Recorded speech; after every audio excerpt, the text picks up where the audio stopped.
Y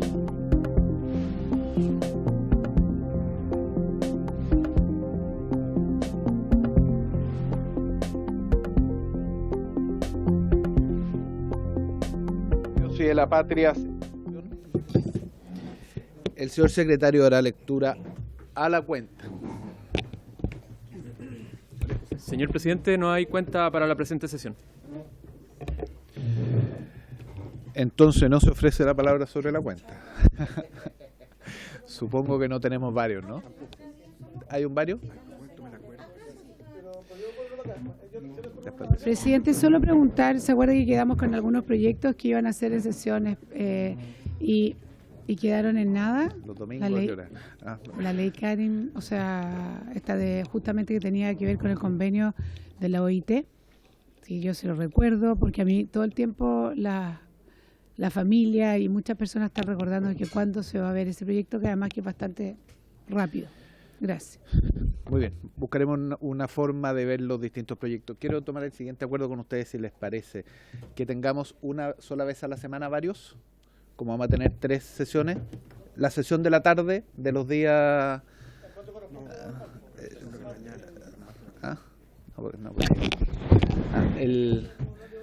el horario normal. ¿Le parece la sesión de la tarde de los días martes, que sea con varios y el resto sin varios, para que vayamos directo a los invitados e invitadas? ¿Les parece? Muy bien, acordado. Muy bien. Ahora tenemos varios. Acabamos de tomar el acuerdo. Y con su voto. Muy bien. En la orden del día, la sesión tiene por objeto continuar con el estudio del proyecto de ley originado en mensaje de su excelencia el presidente de la República, que, comillas, crea un nuevo sistema mixto de pensiones y un seguro social en el pilar contributivo, mejora la pensión garantizada universal y establece beneficios y modificaciones regulatorias que indica, cierre comillas, correspondiente al boletín 15480-13, calificado con urgencia suma, y recibir en audiencia. Invitamos a 4 personas, pero 2 personas pudieron acceder hoy día: la señora María José Saldívar Larraín, abogada, ex ministra de Trabajo y Previsión Social, le agradecemos su presencia el día de hoy, y al señor Juan Bravo, economista, director del Observatorio de Contexto Económico OSEC de la Universidad Diego Portales. Entiendo que está conectándose en este momento. ¿Qué está pasando? Lo voy a saludar apenas entre, lo saludamos.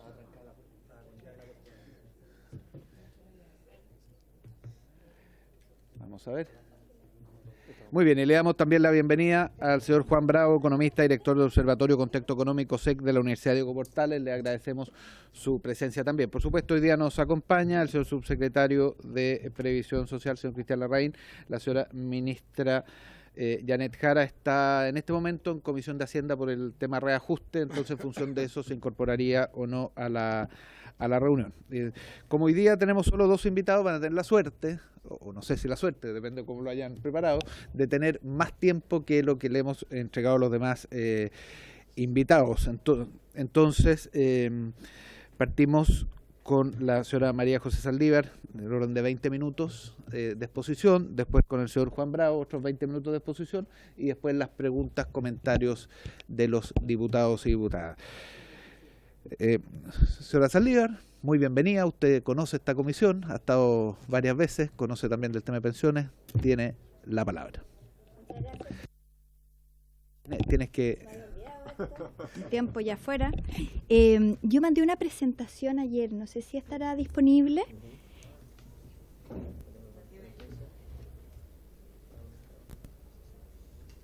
Pero aprovecho entonces de saludar y de dar las gracias por tener esta posibilidad. Saludo al subsecretario, con quien ya nos hemos reunido en otras veces, así que yo creo que lo más probable es que lo que voy a plantear no le vaya a llamar mucho la atención, son cosas que ya las hemos conversado, y quiero saludar a todos los diputados, tanto los antiguos como los nuevos, que no tenía el honor de conocer.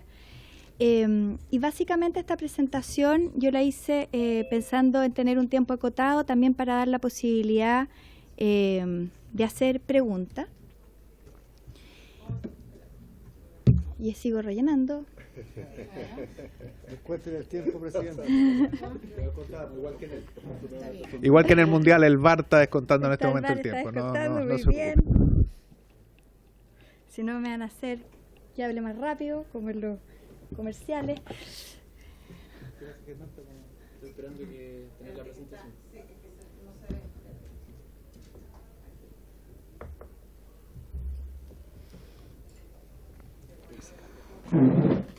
Por lo otro que me el correo, vale.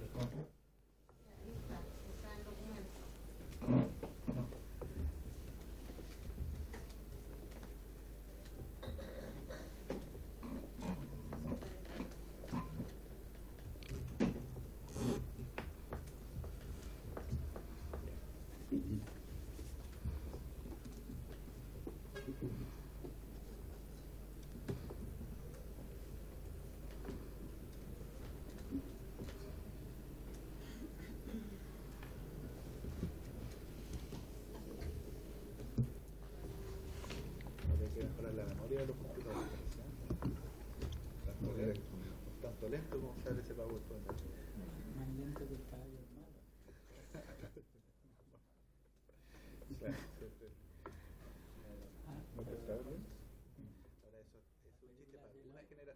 Sí, esa yo todavía lo entiendo. Que más lento que el caballo del malo. ¿Nunca viste un western? Gracias.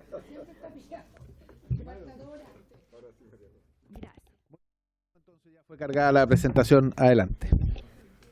Bueno, a ver, esta presentación lo que busca es hacer un análisis sobre lo, como yo lo titulo, un nuevo intento. Aquí es importante entender de que este es el tercer intento. Los últimos 3 gobiernos han intentado reformar el sistema de pensiones, porque si hay una verdad que todos estamos de acuerdo es que las pensiones en nuestro país son malas y hay que hacer cambios para que esto pueda cambiar. Yo quiero plantear esta presentación básicamente en 3 puntos. La letra está medio chiquitita, voy a tratar de que después ustedes lo puedan ver y yo explicárselos. Lo primero, los aspectos positivos que considero esta reforma. Segundo, voy a referirme solo a 2 puntos de dudas que tengo respecto de los objetivos que se proponen abordar en esta reforma y la forma en la cual estos objetivos se buscan que sean abordados. ¿Ya? Van a ser solamente 2 puntos porque son muchísimos y yo me decidí centrar en 2. Y el tercer punto es un punto súper jurídico, que es la técnica legislativa que se usó y las dificultades que nos puede traer, ¿ya? Solamente con un ejemplo, pueden haber muchos más, pero yo me voy a referir a un ejemplo para que ustedes vean qué es lo que puede ocurrir. Entonces ahora, van a la presentación, lo primero que quiero decir, cuáles son los aspectos positivos, si voy un poquito atrás, son básicamente 2, la lámina anterior. Primero, y que es muy positivo, es que se reafirma la importancia del ahorro individual. Este es un proyecto en que se reafirma la importancia de que los ahorros de los trabajadores, este 10,5, que ese esfuerzo de los trabajadores sea de su propiedad. En muchas partes del proyecto y del mensaje así se señala. Y creo que esto es fundamental porque en la discusión que habíamos tenido antes, este elemento había estado siempre en cuestión. De hecho, una de las propuestas de la ciudadanía más polémica o la que era más visible, planteaba el usar los fondos de este 10%, no 10,5%, para poder financiar esta reforma. El movimiento No Más FP lo que planteaba tenía alternativa A o alternativa B. La alternativa B era financiar toda la reforma con los ahorros de este 10,5 de todos los trabajadores, y la alternativa B era incluso usando el stock. Entonces es muy importante que ya partamos de este piso, de que estamos de acuerdo con la importancia del ahorro de las personas y de mantener este ahorro de las personas. Punto fundamental. Y el segundo es que se reafirma la importancia de la capitalización. ¿Qué significa la capitalización? Es que no todos los recursos se usan inmediatamente como plantea el reparto. En el reparto, ¿qué es lo que ocurre? Todo lo que entra sale. Y aquí lo que se está planteando es que todo se va a capitalizar. Capitalizar individualmente o capitalizar colectivamente, pero todo se va a capitalizar. De hecho, hay una parte en que se señala el único objetivo que pueden tener estas inversiones es la rentabilidad y la seguridad de los fondos. Y también con esto nos alejamos de algunas ideas que hubo en algún minuto de transformar los fondos de pensión en una especie de financiamiento para ideas de emprendimiento o para ideas verdes o cosas así, que pueden ser muy loables y que son muy importantes, pero que se deben financiar de otra manera y no con los fondos de los trabajadores. Por lo tanto, yo quiero destacar estos dos elementos que creo que son fundamentales. El ahorro individual y cómo se reafirma, y el tema de la capitalización, que sea tanto capitalización individual o capitalización colectiva, es el único camino cuando tenemos una realidad demográfica como la que tenemos nosotros en todo el mundo, en el cual es imposible que todo lo que entra salga, porque si no las pensiones de los futuros van a ser súper bajitas. Entonces eso es súper importante que este proyecto sí lo consagre. ¿Qué dudas tengo y que quiero exponer acá sobre la forma en la que se proponen abordar dos objetivos de la reforma con los cuales yo estoy absolutamente de acuerdo, pero no sé si estoy de acuerdo con la forma en la cual se está planteando, porque no sé si cumplen con el objetivo que quieren? En primer lugar, es mejorar las pensiones de todos, los actuales y de los futuros pensionados. Tengo duda de si ese objetivo se cumple. Y lo segundo es ampliar el espacio de elección entre actores privados y públicos. Solo en ese aspecto de la industria me voy a meter, no en el resto. Y por último, el de la técnica legislativa y sus dificultades. Entonces, en esta primera lámina, ¿cuál es el objetivo de la reforma? Uno de los principales objetivos, no solo de esta reforma, sino que de todas, y en la siguiente lámina, está el de mejorar las pensiones de los actuales y de los futuros pensionados. Esto es lo que hizo la propuesta Bachelet, lo que hizo la propuesta Piñera, y obviamente también lo quiere esta propuesta, que es algo súper importante. Y se dice en el mensaje algo que a mí me parece súper relevante destacar, que se dice, no de cualquier forma, sino equilibrando tanto el reconocimiento de los esfuerzos individuales como colectivos. Se usa la palabra esfuerzo y el equilibrio. Y creo que esos dos conceptos son súper importantes tenerlos presentes. Entonces, la siguiente lámina muestra el ejemplo que el gobierno ha mostrado en muchas oportunidades, tanto aquí en la comisión como en los medios de comunicación, y que dice la relación con la historia de un trabajador, hombre o mujer, con una remuneración de 400.000 pesos y que cotizó un 50% de su vida laboral y en el otro caso un 80%. Y aquí con colores tenemos cuál es la importancia de la PGU, en verde oscuro, en amarillo el ahorro individual, el esfuerzo individual del trabajador, y en verde lo que significaría el 6%. Entonces nosotros vemos en estas láminas en que la PGU tiene una enorme importancia porque estamos hablando de ingresos muy bajos, ¿no es cierto? Yo no tengo claro si esos 400 son líquidos o son brutos, debieran ser brutos, porque las remuneraciones se ven en bruto y las pensiones son en líquido. Entonces, incluso esto tiene que aumentar más, ya en cuanto a tasa de reemplazo, pero como esa duda la tengo hace un tiempo y no la tengo aclarada, esto hay que entender que es incluso más, ¿ya?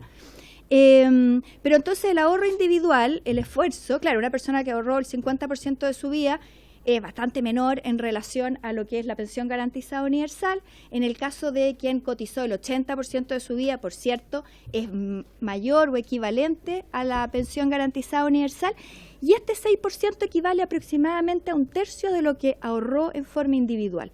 Y esto vemos entonces que las pensiones tienen un enorme impacto con la reforma, llegando a los 450.000 pesos, en el caso del 50%, a cerca de 600.000 pesos. Acá hay un tema con las tasas de reemplazo que lo quiero ver después en detalle, no porque no sea correcto que estas personas tengan tasas de reemplazo del 150%, que es lo que vemos, sino que es porque si ese es lo que queremos para todas las pensiones, ¿ya? Que yo creo que debería ser una misma vara para todos.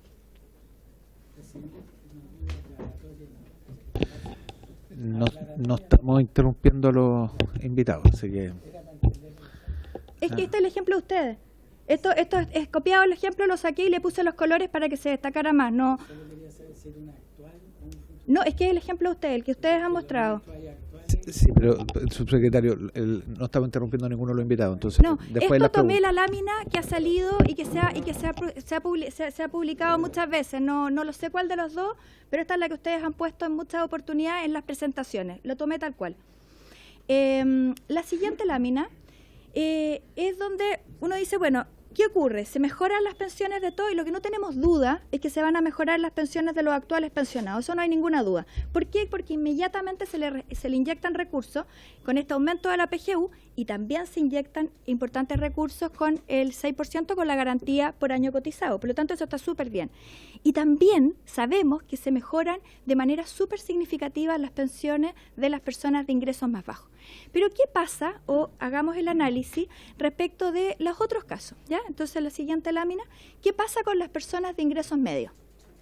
¿Y qué pasa con las personas que cotizaron por más tiempo? Entonces, aquí yo quiero ver la proyección del ejemplo, que yo ayer vi que mostraron ejemplos acá, pero esto yo lo había hecho antes con esta proyección, entonces a lo mejor pueden haber algunos errores, pero básicamente lo que vi en términos generales es que el ahorro autofinanciado me daba, así que es la línea amarilla.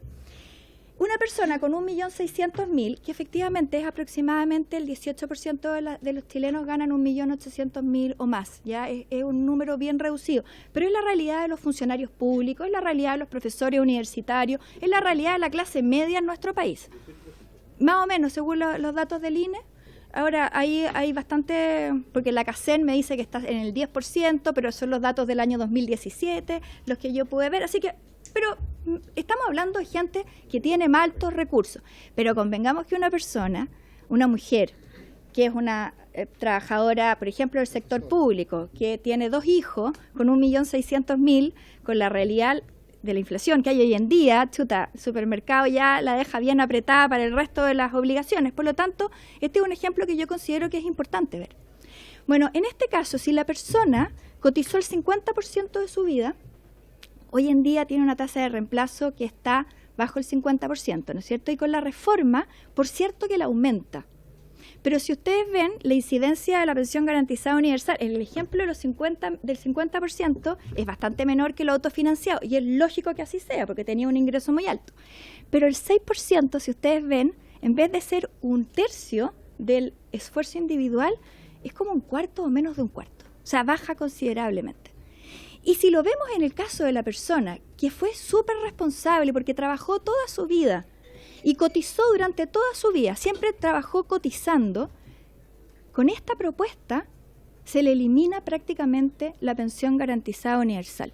¿Por qué? Porque es una fórmula que me entrega un beneficio en el cual se está eliminando acá solamente la barrera de llegar al 100% de las personas.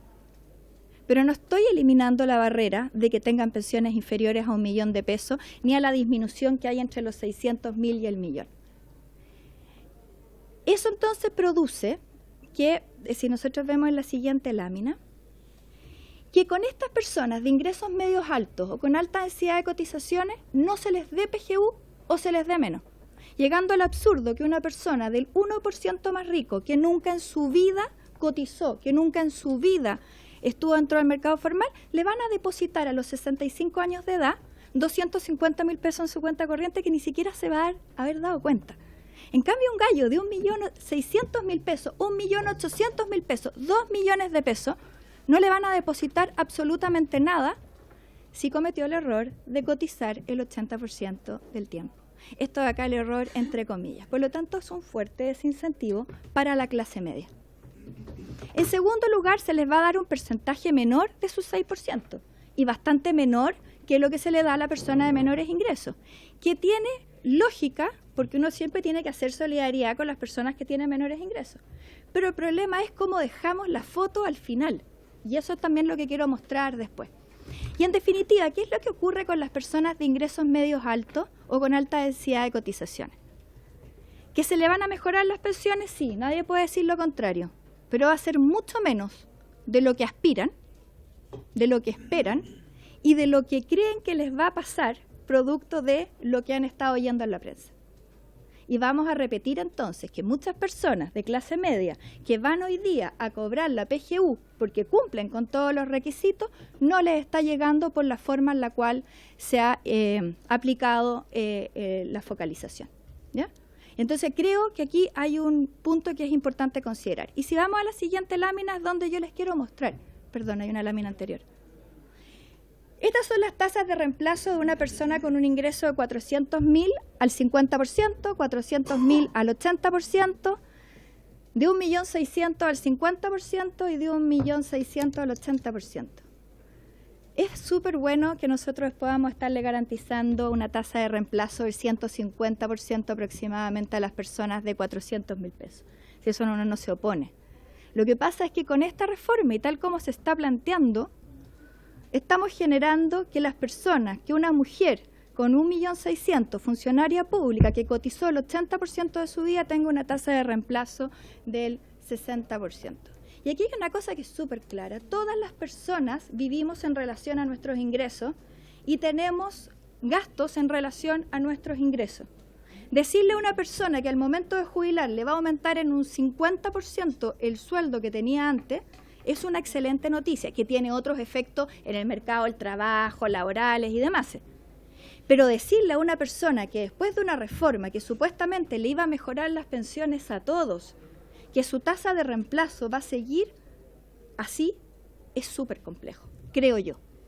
Entonces, no debiéramos buscar llegar a una determinada tasa de reemplazo por la densidad del tiempo cotizado, como se plantea en el sistema de la OCDE o en la OIT, que a lo mejor va a ser que sea más baja la de los 400.000, pero voy a tener algo que no me genere un desincentivo a la formalidad, porque yo claramente no me conviene cotizar por la totalidad del tiempo si tengo un ingreso de determinado monto. 60%. Y eso claramente es algo que se entera la gente rápidamente. Entonces, este es el primer punto que quiero establecer respecto a esta materia. El segundo punto es el destino del 6%.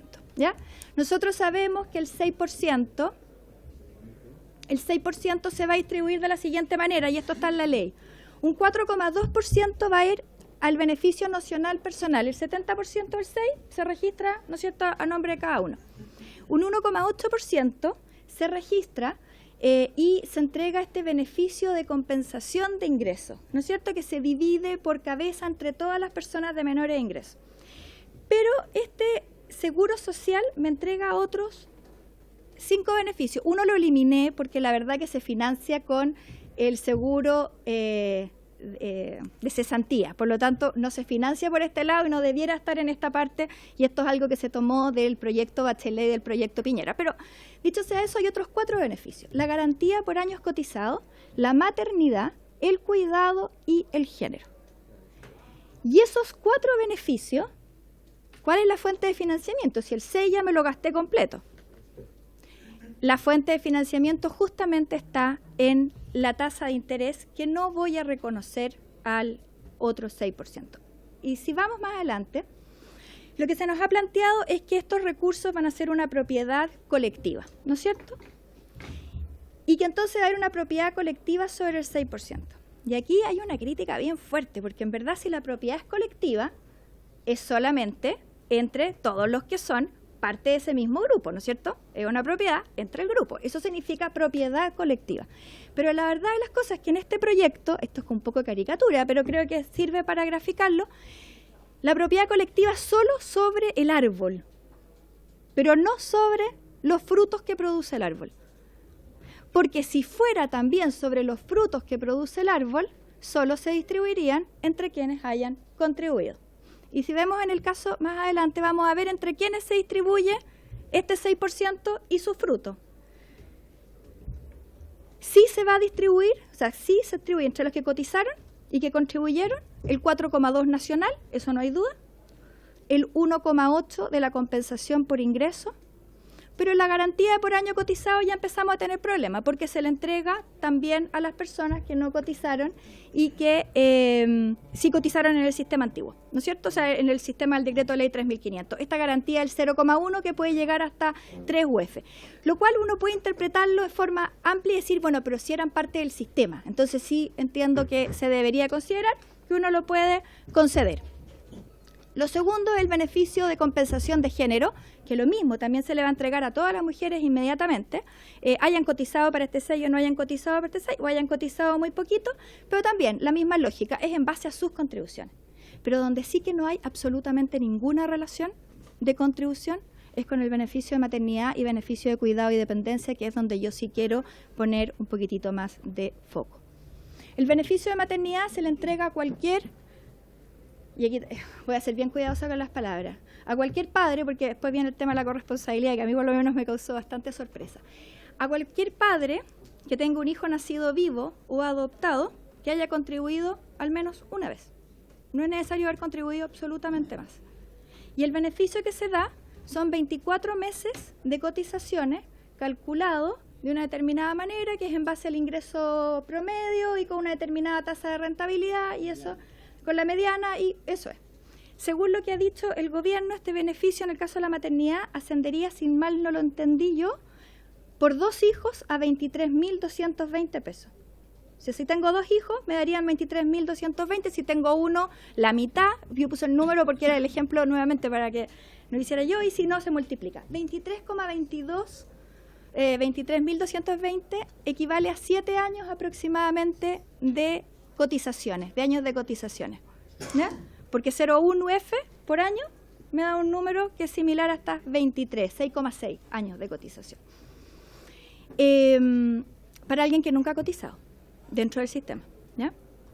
Pero además no entiendo bien, yo esto se lo pregunté al subsecretario hace un minuto, cómo esto conversa con la cotización de los maternales, porque los maternales, el prenatal, el postnatal y el postnatal paternal, que son 9 meses, se suman semanas pero no llegamos a 9 meses, tiene consagrado el pago de cotización a todas las cotizaciones, ¿no es cierto?, durante los 9 meses, o sea, la del 10 y la del 6.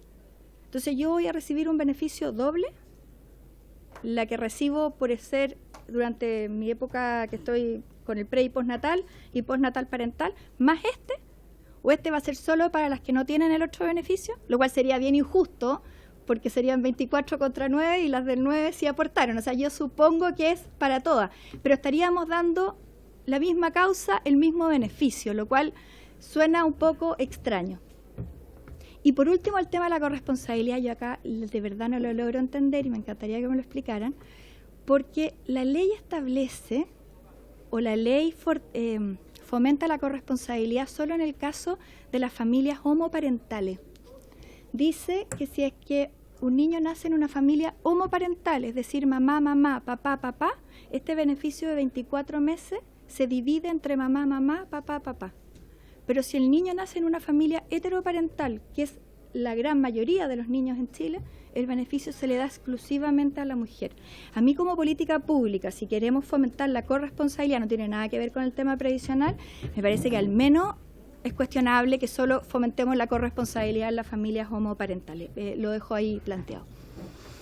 Y el beneficio de cuidado de dependencia me genera muchísimo más ruido, porque son también 24 meses de cotizaciones y que se entregan cuando la persona cumple 65 años de edad.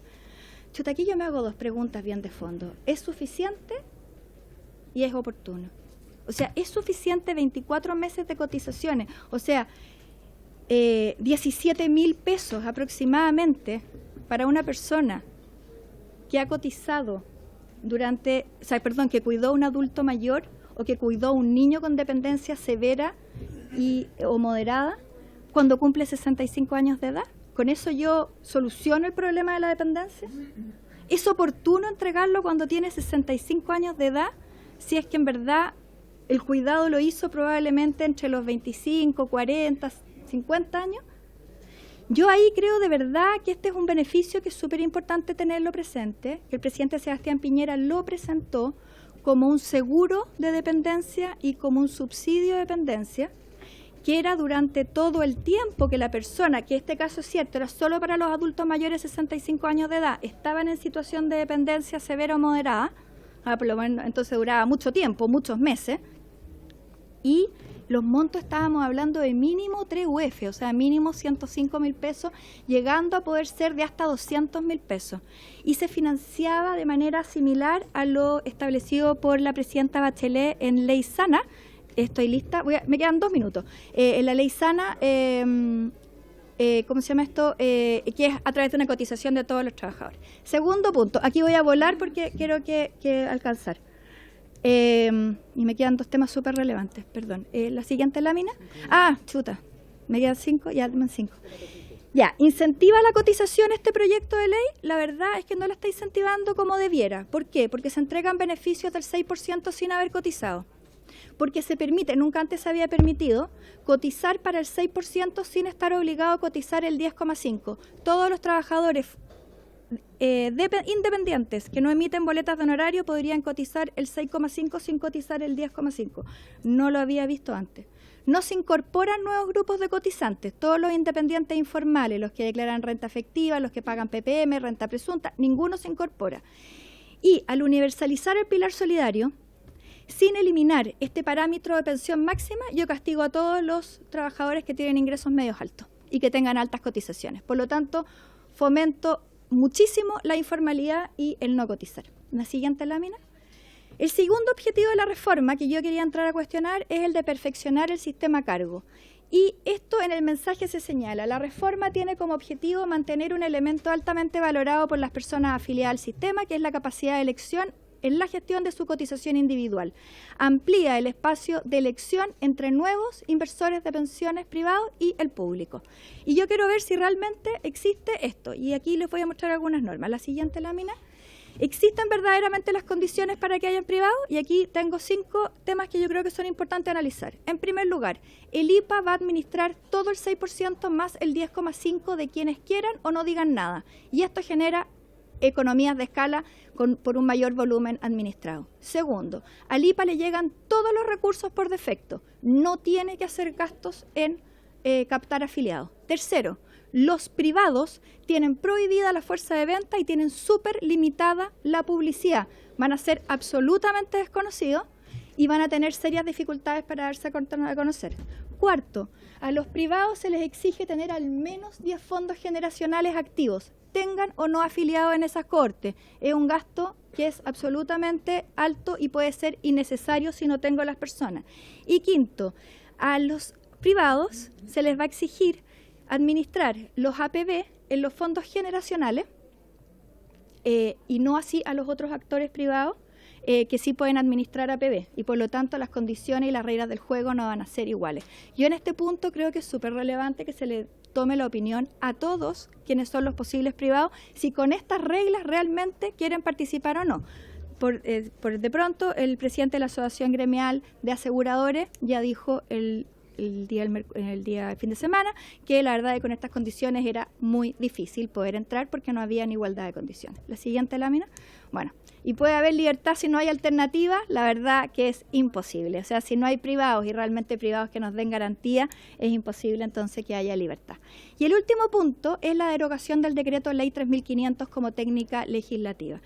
Esto acá es súper de leguleyo, pero yo creo que es súper importante tenerlo presente. La siguiente lámina, por favor. En amarillo están el proyecto de ley contempla 2 tipos de artículos, los que son copiados del decreto de ley 3500 y los que son artículos nuevos. Como ustedes ven en amarillo está todo lo que viene del decreto de ley 3500, en celeste está lo nuevo y en rojito abajo está qué es lo que se elimina expresamente del decreto de ley 3500. La siguiente lámina. Tenemos el siguiente problema. Si nosotros derogamos el decreto de ley 3500, a los abogados nos enseñaban en el primer año que ley posterior deroga la anterior. Y el problema es que tenemos, por ejemplo, y tengo solamente un artículo como ejemplo, el antiguo artículo 85 del decreto de ley 3500, que hoy en día es el 92, que dice así. Todas las pensiones que establece este cuerpo legal estarán afectas a una cotización uniforme del 7% en la parte que no exceda de 60 unidades de fomento del día de su pago. Dicha cotización será destinada a financiar las prestaciones de salud y descontadas por la entidad obligada al pago de la respectiva pensión para ser enterada en el Fondo Nacional de Salud. Se elimina solamente el inciso 3, por lo tanto, si hay una intervención en este artículo, y el inciso 3 era el que establecía la posibilidad que tiene que ver con el retiro programado. ¿Qué es lo que ocurre por esta derogación? Y en este ejemplo. Primero, se eliminan tácitamente todas las exenciones del 7%. Las exenciones para las personas con pensiones más bajas. ¿Por qué? Porque la ley 20.531 es del año 2011, ley posterior. La nueva que va a salir. Y lo segundo es porque en el artículo 12 de este proyecto, y ustedes lo pueden revisar, que es el que establece la posibilidad que los pensionados puedan seguir trabajando, expresamente sí se menciona que respecto de ellos sí va a haber esta exención del 7%. Y se menciona la ley 20.531. Segundo, se elimina la posibilidad de que los pensionados estén en el sistema privado de salud. ¿Por qué? Porque la ley de ISAPRES es del año 1981. Pero además, porque el artículo 91, es decir, el artículo anterior, que es el artículo que establece la obligación de los trabajadores de cotizar el 7% de salud, expresamente me señala que tienen la posibilidad de afiliarse al sistema privado de salud. Por lo tanto, si este artículo no lo contiene, tengo que interpretar literalmente que no se pueden afiliar a ningún ISAPRE y están obligados a estar en FONASA. Y lo tercero es que se establece que la cotización de salud para los pensionados estará topada en 60 UF. La ley 20.255, que es la ley de la reforma del año 2008 de la presidenta Bachelet, fue la que estableció la reajustabilidad. Esta va a ser una ley posterior, por lo tanto tengo que entender que las pensiones van a estar topadas siempre en 60 UF. Este es un solo ejemplo de los otros que pueden haber por la técnica legislativa de derogar el decreto de ley 3.500, cuando en la práctica además se están tomando una enorme cantidad de artículos. Quiero decir que como técnica legislativa, el hecho de que se haya vuelto a escribir y tal como escribió es un aporte impresionante, porque realmente el decreto de ley 3.500 era muy difícil de leer y era muy complejo como estaba redactado. Por lo tanto, es un enorme aporte esta reescritura y esta redefinición de los conceptos. Pero no es necesario derogar el decreto de ley 3.500, o si es que se deroga, es necesario hacer una mirada súper al detalle para evitar, por ejemplo, que los pensionados de invalidez, que vienen con tratamientos complejísimos detrás, o los pensionados de vejez, no puedan mantenerse en su sistema de salud que han tenido hasta el día de hoy. Muchas gracias.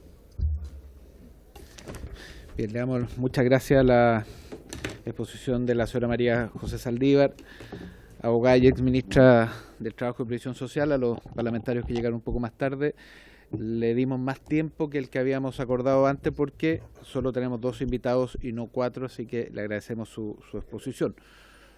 Le vamos a dar la palabra ahora al señor Juan Bravo, economista, director del Observatorio Contexto Económico OSEC de la Universidad Diego Portales. De nuevo, son 20 minutos, ojalá que lo sean. Igual a los 18 lo interrumpo por si acaso para poder ir redondeando. Gracias. Muchas gracias, señor presidente.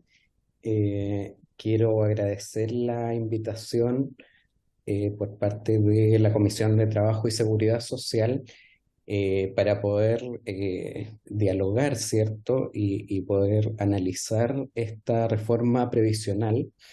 Y en particular en mi presentación, yo me quiero abocar en concreto a los impactos laborales del aumento de la tasa de cotización para previsión social. Por supuesto, esta es una reforma muy amplia, hay muchísimas aristas que se podrían discutir, pero yo he estado siguiendo los debates de la comisión y la verdad es que siento que hay bastantes dudas legítimas respecto a los efectos laborales que va a tener, ¿cierto?, esta alza de la tasa de cotización, y a mí por lo menos me parece que este elemento debe ser parte esencial del análisis de esta reforma. Entonces, primero, muy brevemente me gustaría expresar por qué creo que es necesaria una reforma previsional, ¿cierto? Más allá de solo aumentar la PGU a 250.000 pesos. Yo creo que es muy relevante tener una reforma previsional. Hay muchas razones, esta no pretende ser una lista exhaustiva ni mucho menos, pero al menos uno podría señalar que se necesita mayor ahorro para lograr mejores pensiones, ¿cierto? Y en especial considerando un contexto en donde se espera que los rendimientos de las inversiones financieras reduzcan sus retornos. O sea, hacia el futuro no vamos a tener las mismas rentabilidades que se han obtenido en el pasado, y por lo tanto eso hace tener una exigencia mayor en cuanto al ahorro que estamos destinando a pensiones. Luego también hay cambios institucionales que se pueden realizar y que pueden permitir perfeccionar el sistema previsional, darle mayor legitimidad y también mejorar el bienestar social.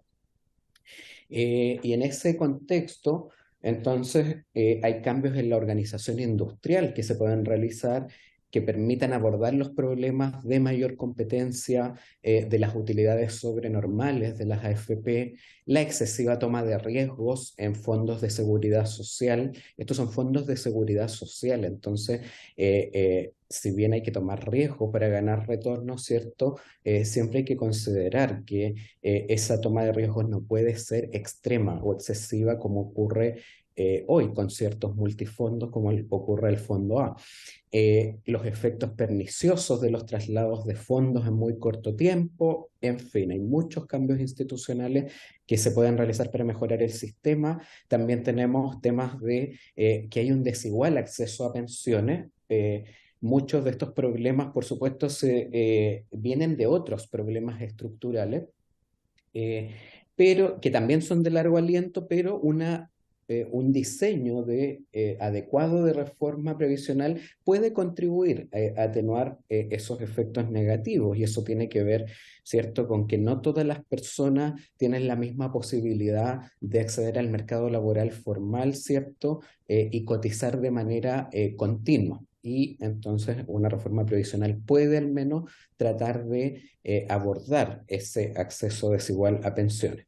También uno pensaría que se requiere indexar las edades legales de pensión a la esperanza de vida, aunque esto no está encubierto en la propuesta de reforma previsional y tampoco lo ha estado en propuestas de reformas previsionales de gobiernos anteriores.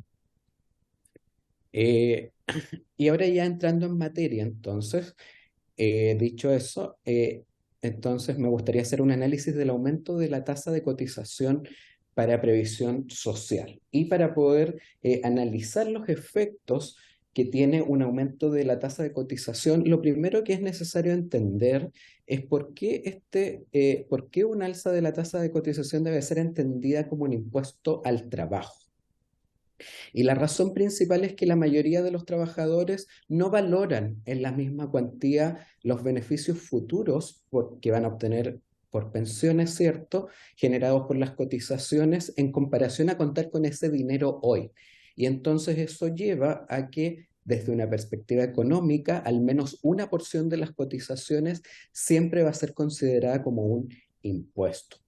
Entonces, incluso, aunque todo vaya a las cuentas individuales, las cotizaciones de previsión social son consideradas como un impuesto, porque hay al menos una porción de esas cotizaciones que no es valorada. Y esto es importante señalarlo porque a veces cuando uno lee comentarios en la prensa, en las noticias, hay personas que dicen que solo sería un impuesto si no va a las cuentas individuales. Y eso no es así. Las cotizaciones a la seguridad social siempre son el impuesto al trabajo. Lo que sí es cierto es que esa percepción de impuesto se puede exacerbar o se puede reducir según el diseño de la reforma previsional, ¿cierto?, y el destino del alza de la cotización. Y en este caso, en el caso particular de esta reforma, con el componente solidario del seguro social, ¿cierto?, lo que va a ocurrir es que el segmento de trabajadores que recibe proporcionalmente más beneficios que su aporte, en ese segmento, por supuesto, se va a reducir la percepción de impuestos en comparación a la situación actual, pero por el contrario, ¿cierto?, entre los trabajadores que van a aportar más recursos que los que van a recibir, entonces en ese segmento de trabajadores se va a exacerbar esa percepción de que la cotización es un impuesto al trabajo. Ahora,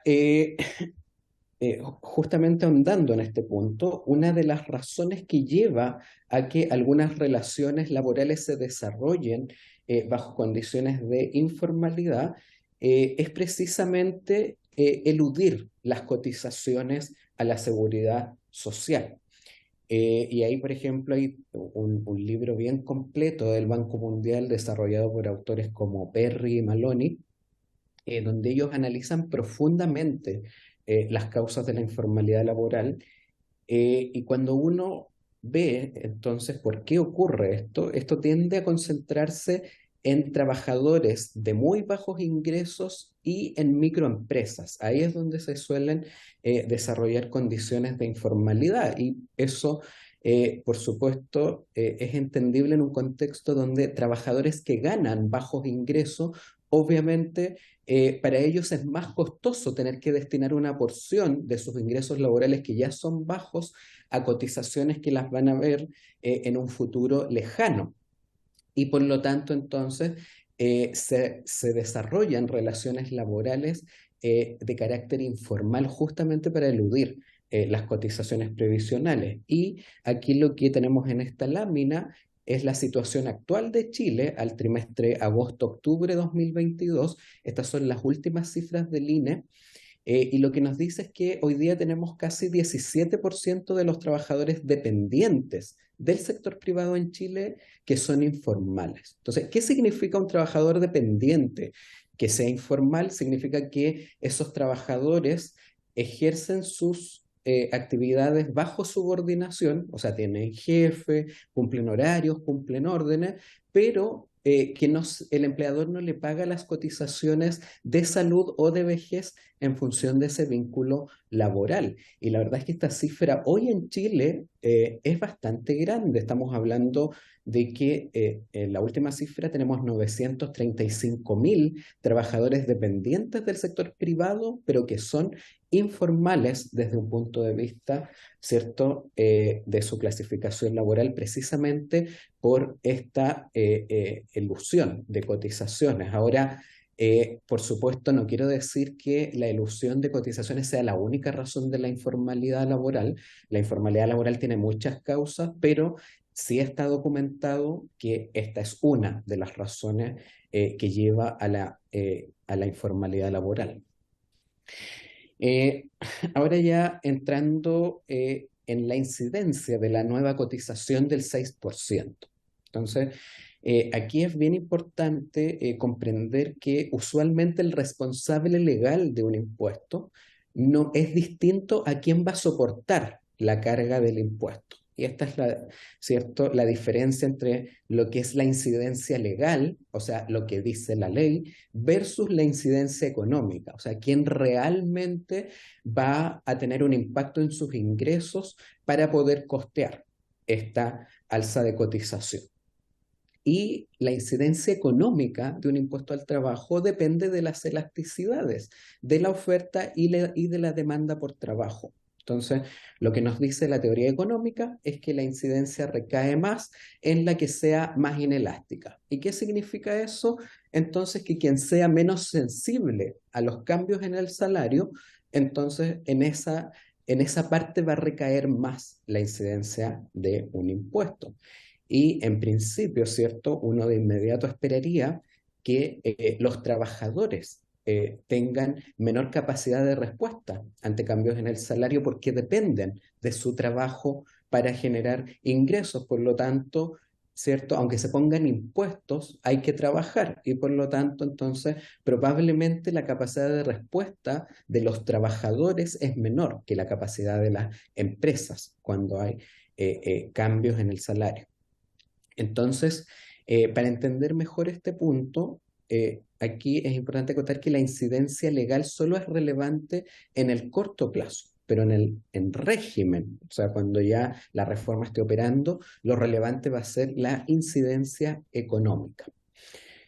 Entonces, ¿por qué es relevante en el corto plazo? Bueno, porque en el corto plazo, ahí efectivamente los salarios no se pueden ajustar a la baja.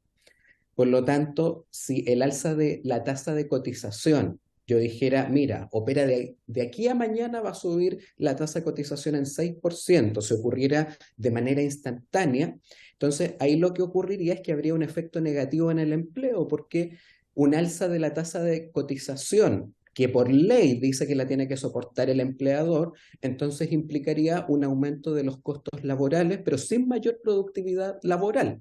Y por lo tanto, eso generaría un impacto negativo en el empleo.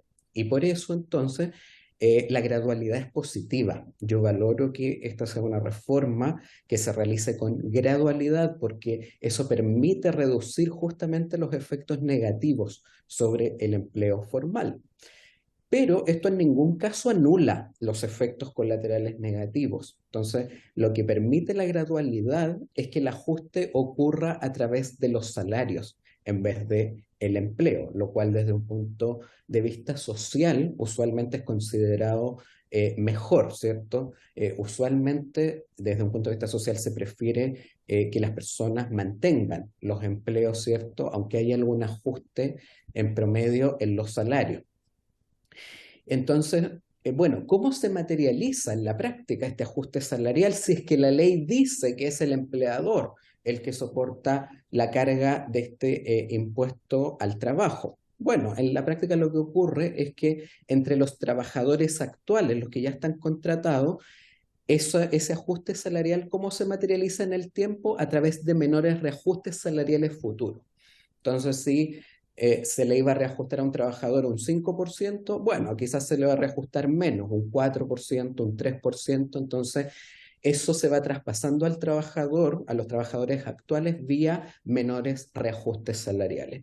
Y en el caso de las nuevas contrataciones, obviamente el empleador va a internalizar que su costo laboral, ¿cierto?, va a aumentar en un 6%, que va a tener que destinar un 6% a esta nueva cotización previsional. Por lo tanto, cuando se negocien salarios, ¿cierto? Cuando se esté en la negociación para generar un contrato, una nueva relación laboral, los empleadores ya van a tener internalizado eso y van a considerar ese costo laboral cuando ofrezcan salario. Entonces, los salarios ofrecidos en las nuevas contrataciones ya van a haber considerado esta nueva realidad laboral. Entonces, esta es la intuición económica. Ahora, ¿qué nos dice la evidencia empírica de los impuestos al trabajo? Y aquí hay bastante evidencia empírica. En el caso de Estados Unidos tenemos el trabajo de Gruber y Kruger, que nos dice que alrededor del 86 al 87% de los incrementos en los costos de seguridad social se trasladan a los trabajadores dependientes en la forma de menores salarios. Para Chile tenemos el trabajo de Gruber del año 97 que dice que la incidencia de los impuestos al trabajo se traslada completamente a salarios. Luego tenemos el trabajo de O, Checker y Fletcher del año 2003, que es para un panel de 6 países europeos, y dice que lo que encuentra es que más de la mitad de la carga de las cotizaciones a la seguridad social es trasladada a los trabajadores dependientes en la forma de menores salarios. Tenemos el trabajo de Heckman y Pagés del año 2004 para un panel de países de América Latina, y ellos encuentran que un 10% de incremento en las contribuciones de seguridad social reduce los salarios en 3,6% y el empleo en 4,5%. Tenemos luego el trabajo de Kugler y Kugler del año 2009 para Colombia, que encuentran que un aumento de 10% en los impuestos al trabajo reduce los salarios formales entre 1,4 y 2,3% y reduce el empleo asalariado formal entre 4 y 5%. Y en un trabajo más reciente, publicado el año 2021 para Canadá, de Deslauriers y otros autores, ellos no encuentran impacto del aumento de los impuestos al trabajo sobre el empleo, ni sobre la productividad, ni sobre las utilidades, sino que lo que ellos encuentran es que el alza de los impuestos al trabajo es traspasado prácticamente en su totalidad a los trabajadores a través de menores salarios. Entonces, la verdad es que cuando uno revisa la evidencia empírica, toda la evidencia empírica nos indica que hay efectos negativos en los salarios, y la mayor parte de la evidencia empírica lo que indica es que la mayoría del ajuste, la mayor parte de este ajuste ante un alza de la tasa de cotización a la seguridad social es absorbida por los trabajadores a través de menores salarios. Y entonces, ya yendo a la actual reforma previsional, la verdad es que tenemos los resultados del informe de impacto regulatorio que presentó el gobierno. Y los impactos que estima el informe de impacto regulatorio están bastante alineados con la evidencia empírica, tanto local como internacional, y entonces quiero ahondar en este punto. Primero, el informe de impacto regulatorio lo que encuentra es que hay un efecto positivo sobre el empleo formal en comparación al escenario sin reforma. Y ese impacto se estima en un 2%, ¿ya? O sea, respecto al contexto sin reforma, el empleo formal aumentaría en 2%. Y aquí, la razón principal para encontrar este efecto positivo es que hay un impacto de la reforma que genera mayor ahorro, y por lo tanto, al haber mayor ahorro, eso permite financiar mayor inversión. La mayoría de la inversión en Chile y en la mayoría de los países se financia con ahorro nacional. Si bien somos una economía abierta y que podemos financiarnos desde el exterior, la verdad es que la mayor parte de la inversión es financiada con ahorro nacional. Entonces, el mayor ahorro permite aumentar la inversión, permite aumentar el stock de capital, y eso aumenta el PIB.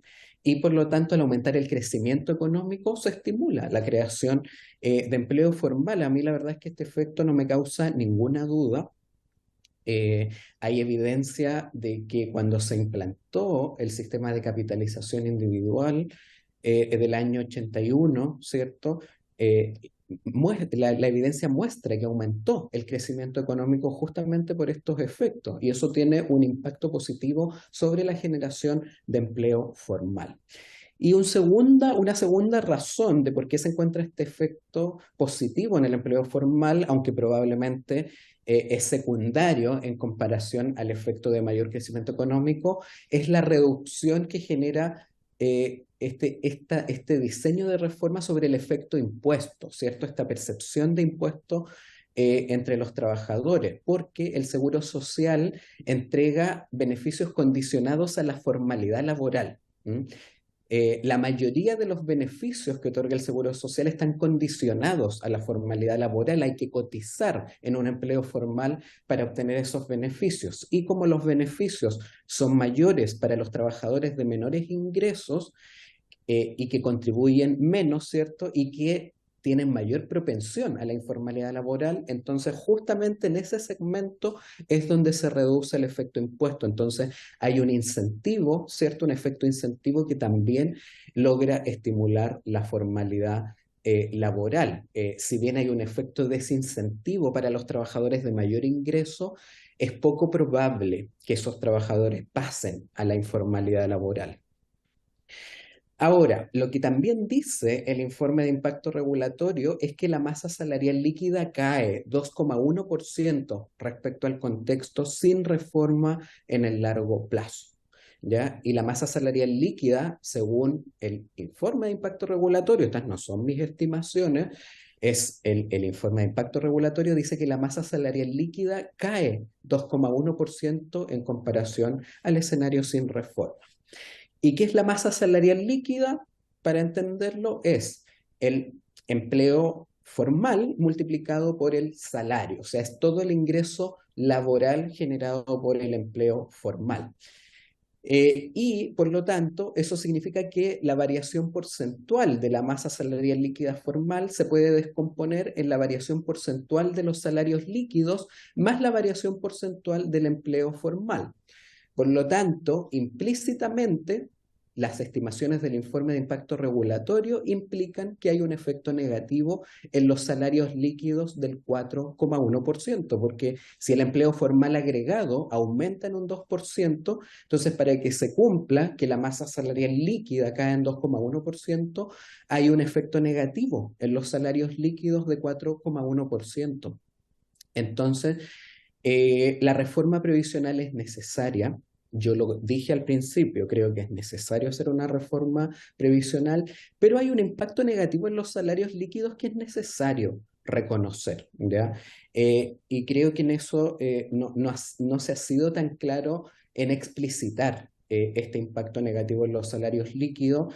Y la verdad es que este efecto está bastante en línea, como les señalaba, con todo lo que nos indica la evidencia previa, tanto para Chile como para la evidencia internacional. Y ahí, señor presidente, lo que me gustaría sugerir es que se le solicite a las autoridades, al gobierno, desglosar el impacto en los salarios líquidos, no en la masa salarial líquida, pero por quintil de ingreso, porque esa información hasta ahora no ha sido puesta a disposición pública y me parece altamente relevante conocer cómo este efecto agregado de caída de los salarios líquidos de 4,1%, cómo se distribuye a través de los distintos quintiles de ingreso.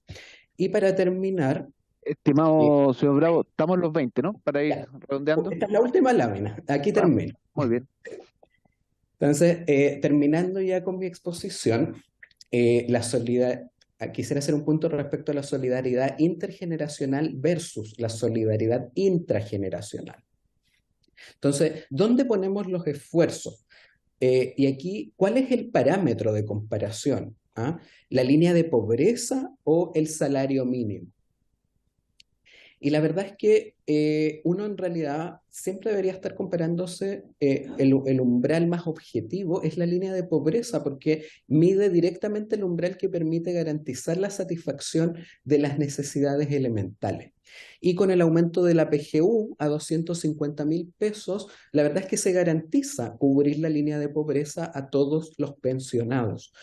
¿Ya? El salario mínimo es un parámetro relevante para el mercado laboral, para los trabajadores activos. Y cuando uno ve las definiciones de la OIT, el salario mínimo, si bien es un parámetro que apunta a la satisfacción de umbrales mínimos de ingresos para satisfacer necesidades, siempre hace referencia a un trabajador y a su familia, que un trabajador y su familia entonces cumpla esas necesidades mínimas. En el caso de la pensión, no se está pensando en las necesidades de una familia, porque en esta etapa del ciclo de vida usualmente ya las personas no tienen personas dependientes, por lo tanto el umbral adecuado para hacer las comparaciones debiera ser la línea de pobreza.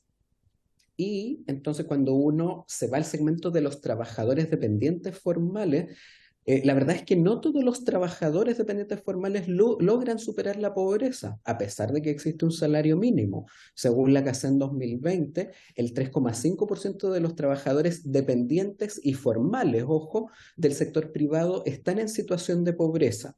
Entonces, tomando en cuenta lo anterior y que hay un efecto negativo en los salarios líquidos, a mi juicio es necesario reconsiderar que parte de las cotizaciones de los trabajadores activos tenga que ir a un componente de solidaridad intergeneracional. Y ahí yo la verdad comparto bastante las impresiones que dio el profesor Joseph Ramos en una entrevista reciente respecto a este punto. En cambio, la solidaridad intrageneracional contribuye a generar incentivos a grupos de menores ingresos a la formalización laboral. Eso es lo que explicamos antes. O sea, ahí sí hay un efecto incentivo que a mi juicio es relevante, que promueve la formalidad laboral y además a mi juicio es relevante porque permite hacer frente a inequidades en el acceso a pensión o cubrir ciertas contingencias de la vida, como lo cubre esta reforma, ¿cierto? Personas que cuidan, personas con dependencia severa, nadie sabe en qué momento quizás tiene que dejar de cotizar, salir de un trabajo para cuidar a una persona con dependencia severa, en fin, hay una serie de contingencias que cubre esta reforma y por lo tanto la solidaridad intrageneracional sí me parece que genera un aporte importante en una mejora del sistema previsional. Muchas gracias.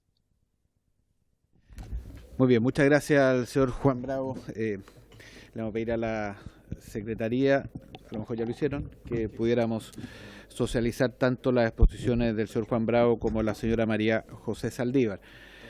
Le agradecemos a ambos la exposición. Como hoy día hay solo 2 invitados, vamos a abrir ahora inmediatamente la palabra para hacerle consultas a nuestros invitados. Tiene la palabra el diputado Lavé. Muchas gracias, saludar a todos por su intermedio, señor presidente, a los parlamentarios, a los expositores. Creo que cada día que pasa en esta discusión nos vamos haciendo más ricos, digamos, para poder ir tomando buenas decisiones. Presidente, por su intermedio, preguntarle a María José y agradecerle que esté acá presencial y ojalá siempre las exposiciones fueran presencial. Creo que es totalmente distinto y cuando las personas vienen se genera también un poquito de comunicación no verbal que realmente es bueno para el debate.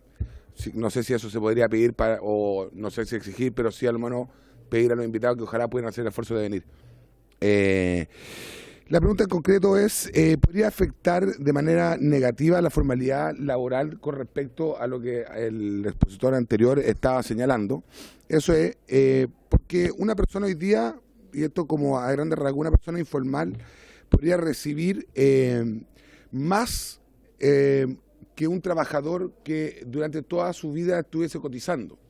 Entonces, finalmente, eso a todas luces probablemente 2 personas que ganan lo mismo, 2 personas que tienen el mismo oficio, pero una que durante toda su vida está cotizando en base a pagar los impuestos, el impuesto al trabajo, como aquí se ha dicho, etcétera, y otra persona que prefiere irse por la tangente de la informalidad y termina básicamente beneficiándose en el presente sin ahorrar para el futuro, pero al final cuando los dos llegan a los 65 años, uno probablemente llega con una pensión que se la autogestionó y con el 6% de reparto, etcétera, pero el otro que nunca aportó al fondo, finalmente termina a lo mejor con mejores bienes porque destinó su sueldo a poder comprar su casa propia, su autito, invertirlo en su negocio, pero finalmente no aportó al canasto. Y el que sí aportó al canasto le termina pagando la pensión al otro y el otro tiene mejores bienes, mejores, digamos, comodidades. Entonces, y a raíz de eso el Consejo Consultivo fue súper claro y se manifestó en su informe. Entonces me gustaría preguntarle a María José en concreto, ¿cuál sería el enfoque que una reforma como esta, con la importancia que tiene, porque todos estamos conscientes de que las pensiones hay que mejorarlas, eso no está en el debate? O sea, hoy día nuestros abuelitos y nosotros mismos que vamos a llegar al mismo camino, tenemos que ser capaces de mejorar las pensiones. Eso es algo que es transversal. Pero en definitiva, ¿cómo lograr fomentar o a lo menos no generar el empleo, digamos, informal, y sino más bien que sea algo formal? Porque sabemos un poco que el 6% que la exposición anterior decía, finalmente yo creo y estoy convencido que sí afecta los sueldos, porque una persona que hoy día entra a trabajar probablemente con esta reforma le van a ofrecer menos, y una persona que hoy día está trabajando probablemente se le va a congelar su sueldo porque no va a poder postular un aumento. Eso es por su intermedio, señor presidente. Muchas gracias. Gracias, diputado Lavé. Diputado Sandón. Muchas gracias, presidente. Bueno, agradecer a ambos expositores. La verdad que muy contundente ambas dos exposiciones. Difiero con mi amigo Lavé. La verdad que ayer fue, a pesar que fue telemática, fue muy potente. Así que no pongamos trabas porque realmente son muy expertos y la verdad que no dificultamos que todo el que venga. Bueno, en todo caso, yo quiero hacerle una pregunta primero a don Juan Bravo.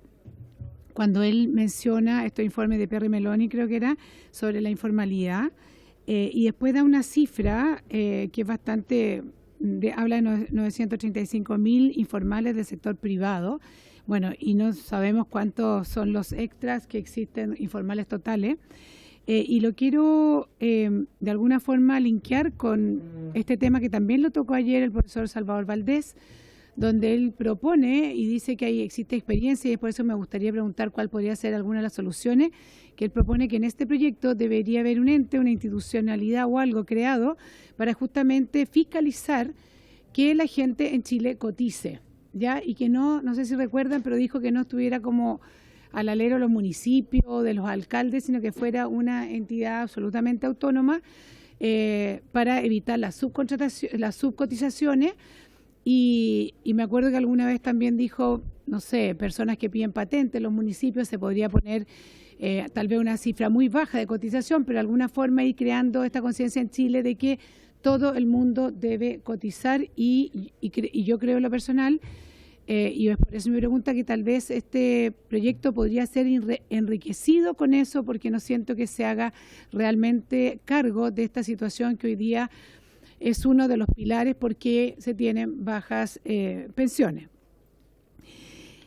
Lo otro que me gustaría tomar también de su exposición, y que me parece que es muy sano, y por su intermedio, presidente, al subsecretario, él usa la palabra reconocer, pero tal vez no es importante que efectivamente, y es muy sano para la conversación de todos los diputados que estamos acá, que hay cosas que uno no puede negar, y por ejemplo el tema del impacto negativo, todos los especialistas dicen que efectivamente tiene un impacto en el empleo. Entonces, qué rico que pues empecemos a hablar esto y todos vayamos reconociendo que efectivamente, independiente que tenga un impacto, puede ser que el impacto hay que sufrirlo, porque el objetivo final puede ser mucho mejor, ¿no?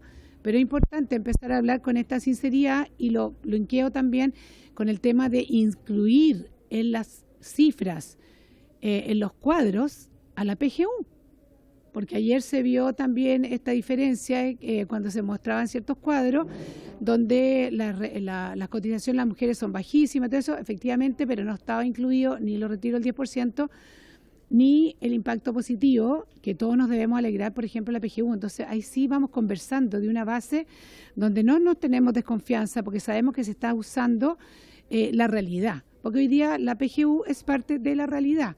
O sea, las pensiones hoy día se están recibiendo con PGU. Entonces no podemos dejarlo fuera y seguir hablando de las pensiones que tenían las mujeres en el pasado, antes de los retiros, después de los retiros, porque los retiros igual tuvieron un impacto.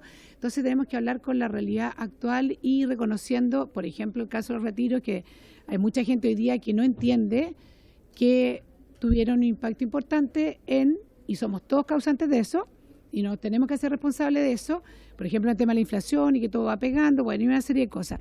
Entonces, es la palabra que ocupa el profesor Juan Bravo, es reconocer, y yo creo que eso sería sumamente importante, que de aquí en adelante justamente vamos diciendo sí, efectivamente esto sí, esto no, y que se vaya dando esta discusión, porque para nosotros es muy ilustrativo ver discusiones y como la que se dio ayer, que no son discusiones, sino que son exposiciones, tuvimos de distintos lados, y por decir que distintos lados, porque había mucha coincidencia en las exposiciones que hemos tenido hasta el minuto, porque efectivamente todos queremos que este proyecto salga adelante, pero que sea de la mejor forma posible y que efectivamente mejore las pensiones de ahora, pero también tenemos que asegurar por futuro, porque yo me imagino que José Piñera en su minuto estaba muy entusiasmado también con su reforma y que tal vez si hubieran tenido la calma se hubieran evitado muchos problemas a futuro también.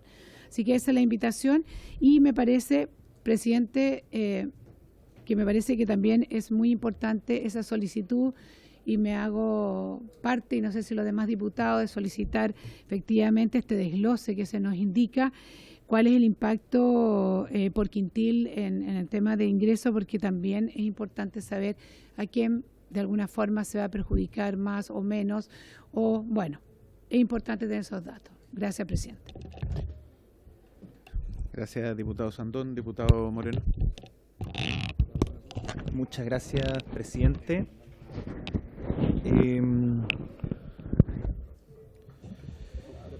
La primera consulta va para María José por su intermedio, presidente. Muchas gracias también a ambos por asistir, al subsecretario. No puede ser que con estas tasas de reemplazo superiores a un 100% se esté generando un desincentivo que no se recoja dentro de esos cálculos a cotizar, sobre todo las personas que están más próximos a jubilar, dado que ahí lo que aporten va a generar menor efecto en las tasas de reemplazo. Lo segundo, que es compartido para María José y para el subsecretario, por lo que estoy entendiendo, este Fondo Integrado de Pensiones termina funcionando similar a un banco.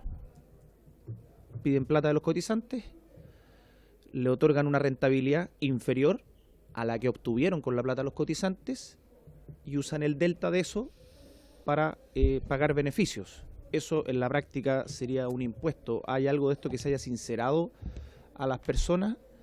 Porque al final del día este Fondo Integrado de Pensiones, donde necesariamente y por diseño va a entregar una rentabilidad nocional menor a la rentabilidad que tiene. O sea, van a obtener recursos de las personas, porque digámoslo, son recursos de las personas, son recursos que no existen si es que la persona no está trabajando y no está cotizando, y con esos recursos los van a invertir una parte, y si tienen un 4,5% de rentabilidad, a la persona le van a anotar un 2 y se van a quedar con el otro 2,5%. Eso en la práctica es un impuesto porque se generan los recursos, o es el mismo negocio que se le puede criticar quizás a un banco de muchos sectores. Esa es la segunda. Lo otro también compartido para María José, el subsecretario, siempre se me olvida su nombre, subsecretario. Larraín. Cristian Larraín, el apellido sí me acuerdo porque hay muchos economistas Larraín, parece por ahí. No sé, yo no he tenido la suerte de conocerlo a todos. ¿Desde qué puntos midieron ustedes que se comienzan a obtener estas economías de escala? Porque las preguntas son para los invitados. ¿Son para los invitados? Ya, perfecto. Entonces, para la invitada María José, por su intermedio, presidente, ¿cómo se controlaría también el riesgo de depender exclusivamente de compañías de seguro para las pensiones de las personas? Porque hoy en día, al tener dos modos de retiro, se depende también de las administradoras, pero acá se están poniendo, digámoslo, todos los huevos en una misma canasta. Si llega a pasar algún problema financiero tipo 2008 y quiebre una compañía de seguro, eso puede acarrear también problemas internos importantes. Para don Juan Bravo, que estaba hablando del tema de elusión previsional, ¿qué porcentaje del sueldo de funcionarios públicos y privados no es afecto a impuestos o se elude previsionalmente? Después, ¿qué elasticidad se le ha calculado al mercado del trabajo chileno para saber también cuál va a ser el efecto real de la distribución de este 6%? Y creo que con eso... del aumento del 2% que se le atribuye al que aumenta, digamos, el empleo formal que señaló usted, don Juan, por su intermedio, presidente. ¿Qué porcentaje de ese 2% se le atribuye al mayor ahorro y qué porcentaje se le atribuye a los beneficios condicionados? Ya, porque entiendo que parte de los beneficios condicionados es uno de los argumentos también de que este 6% vaya a una cuenta de reparto donde el 70% es del trabajador y hay del 1.030.000 para abajo obtienen más de lo que aportaron. Entonces, por ahí va la pregunta. Y con eso sería, presidente. Muchas gracias. Muy bien, gracias. Voy a tomar yo la palabra mientras el diputado Giordano prepara su pregunta. Yo lo primero que quiero hacer es valorar el tono de la presentación de la exministra Saldívar, ¿no? Tanto en el título como en el contenido. Ella habla de un tercer intento y el implícito que hay es para que tenga éxito, ¿no? Y eso es tremendamente relevante. Y después en el contenido, por cuanto rescata lo positivo, plantea dudas, pero cuando alguien rescata lo positivo y plantea dudas, hay un ánimo de generar un acuerdo. Ella fue protagonista en algún momento cuando se intentó un acuerdo, se logró en esta Cámara, pero no se logró en el Senado. Y ella, me imagino, estoy interpretándola, pero creo que estoy en lo correcto en eso, tiene la convicción de que hay que mejorar las pensiones y eso se logra con un acuerdo en otra forma. Entonces, primero quiero agradecer el tono. Lo segundo que quería comentar es que efectivamente las tasas de reemplazo es una de las cosas que definimos que va a ser parte de la discusión más a fondo antes de votar en general. Definimos tres cosas. Definimos la separación de la industria propiamente tal, que dicho sea de paso, subsecretario, aprovecho de decirle, va a ser el martes próximo en la mañana. Vamos a ir a un tema por semana. Está el tema de la sostenibilidad financiera en general y las tasas de reemplazo antes de la votación en general. Entonces, porque estaban viendo la sesión. El tercer comentario que quiero hacer es que respecto al efecto que tiene el 6%, no es para aplicar o no el 6%, sino más bien, o sea, para que haya una cotización adicional, sino para tomar las medidas para que afecte lo menos posible, ¿no? Porque no lo he escuchado a nadie, al menos públicamente, a nadie que esté en contra de esta cotización del 6%. De hecho, el proyecto del presidente Piñera también tenía un 6%, este también tiene un 6%. Entonces, y tengo la impresión, después de haber escuchado al señor Juan Bravo, que esas son medidas en el mercado laboral, más que en la reforma de pensiones, porque el mismo señor Bravo se refiere a que cuando considera este aumento, y le voy a hacer la pregunta al señor Juan Bravo, ¿no? Cuando considera este aumento del 2,1% en el mercado formal, que es el informe que plantea el gobierno, usted lo atribuye fundamentalmente al aumento al impacto en la economía que genera el ahorro, más que en la percepción que tengan las propias personas respecto a el mayor sueldo líquido que podrían tener en 30 años más. ¿De acuerdo? Eso es un poco su tesis respecto a una mirada, que es la mirada del gobierno respecto al impacto que podría tener esa mayor pensión en la decisión del mercado de trabajo. ¿Y por qué? Lo que hay subyacente en su argumento es que la gente toma sus decisiones en función del sueldo líquido de corto plazo y no de 30 años más. Eso es básicamente, estoy interpretando, pero creo que es básicamente lo que usted señaló. Lo que pasa es que ese mismo argumento se expresa al revés, respecto a la capitalización individual. ¿Por qué señalo esto? Porque finalmente respecto al 6%, la decisión de cuánto seguro social o cuánto individual, si se abre esa discusión, no tiene que ver mucho con el mercado de trabajo, tiene que ver más bien con qué queremos del sistema de pensiones. Y el mercado de trabajo hay que tomar las medidas adecuadas para aminorar el impacto, siguiendo la lógica del señor Juan Bravo, porque no me explicaría que esa lógica del corto plazo se aplicara en un sentido y no en el otro. Entonces quiero plantear ello. Entonces mi pregunta es justamente lo que acabo de afirmar siguiendo su lógica. Entiendo que si las personas de más bajos ingresos consideran poco la mayor pensión que podrán tener en el futuro producto de lo solidario, me imagino también que las personas de más altos ingresos también la considerarán poco en función de la mayor jubilación posible que tengan de su producto de la capitalización individual, si es que fuera el otro escenario, ¿no? Si no fuera seguro social, sino que fuera el otro escenario. Porque incluso creo, y me atrevo a hacer una hipótesis, que debiera ser incluso menor el impacto en el caso de la capitalización individual, toda vez que porcentualmente es menor respecto a su sueldo. Pero esa es la pregunta. No sé si la apliqué un poquito enredado, pero no sé si usted la entendió, ¿no? Yo creo que sí, ¿no? Ok, muy bien. Tiene la palabra el diputado Giordano.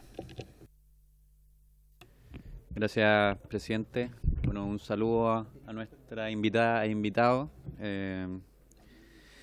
A pesar también, me voy a sumar a las palabras del presidente, a pesar de que con la exministra hemos tenido nuestras diferencias y nos conocemos hace bastante tiempo, agradezco también el tono y la claridad de la exposición. Y por lo mismo quisiera hacer algunas preguntas. Voy a partir en realidad por la señora Saldívar,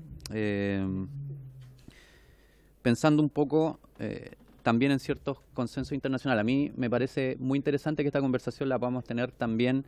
Evidentemente es una discusión política y en eso aparecen ciertos dogmas y pensamientos, e ideologías y todo, pero me parece bien interesante que usted lo haya enfocado desde una perspectiva bien técnica, sus críticas y también sus valoraciones positivas de este proyecto de reforma, que por cierto recoge otras cosas de la experiencia previa, tanto de la expresidenta Bachelet como del expresidente Piñera y de sus discusiones, ¿no? Entonces, sobre eso, ¿no? Existe consenso internacional y lo vimos en algunas de las exposiciones ayer. Yo hice esta pregunta ayer, pero me la respondió el 25% de los invitados. Entonces, hoy día la quiero volver a reiterar. Existe consenso en que en general los sistemas de pensiones, mayoritariamente, sobre el 95%, son tripartitos, financiados tripartitamente, ¿no? En Chile el decreto de ley 3500 hace una excepción a eso en el año 81 y, por cierto, me imagino que fue una buena noticia para empleadores no aportar para la previsión social, pero por cierto que eso ha tenido un impacto muy negativo en las pensiones que todas y todos acá compartimos en el diagnóstico. Entonces, mucho se ha conversado sobre esta idea de que aumentar la cotización vía empleadores es un impuesto al trabajo que puede tener efectos regresivos en la empleabilidad. Yo solo quiero poner el acento en si, dentro del análisis de ambos expositores, ese consenso de que tiene que haber un financiamiento tripartito se sostiene, ¿no? O si efectivamente es parte del argumento hoy día pensar que a lo mejor serían los mismos cotizantes los que tendrían que pagar un 6% de su propio salario, porque también se pone el argumento de que, bueno, que a la larga igual lo van a pagar porque los empleadores van a trasladar ese costo. Y si no, ¿cómo hacemos para que efectivamente lleguemos a los estándares internacionales donde efectivamente el financiamiento es tripartito? Y es tripartito en muchos lados, no en todos, pero en buenas partes también con ciertos grados de proporcionalidad. Acá sería un aporte menor por parte de empleadores y un aporte mayor todavía por parte de trabajadores. Entonces, eso me gustaría ver si podemos referirnos a aquello o si hay alguna alternativa distinta, porque si no, creo que también deberíamos superar el debate y pensar en las formas de mitigación de los impactos negativos, pero asumir, ¿no? que este es un camino en el que debiésemos tener un consenso general en esta comisión.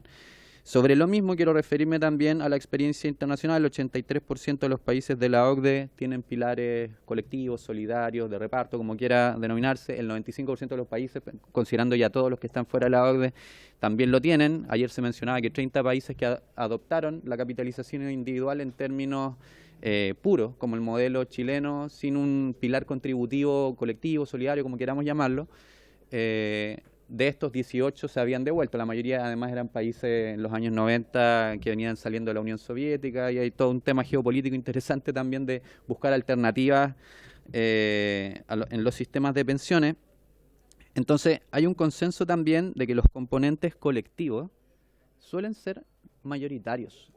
Los pilares, los pilares contributivos suelen tener componentes colectivos mayoritarios. Acá estamos en una reforma que todavía tiene un 10,5 capitalización individual, usted lo decía en su presentación, que se robustece incluso y se reconoce, etcétera.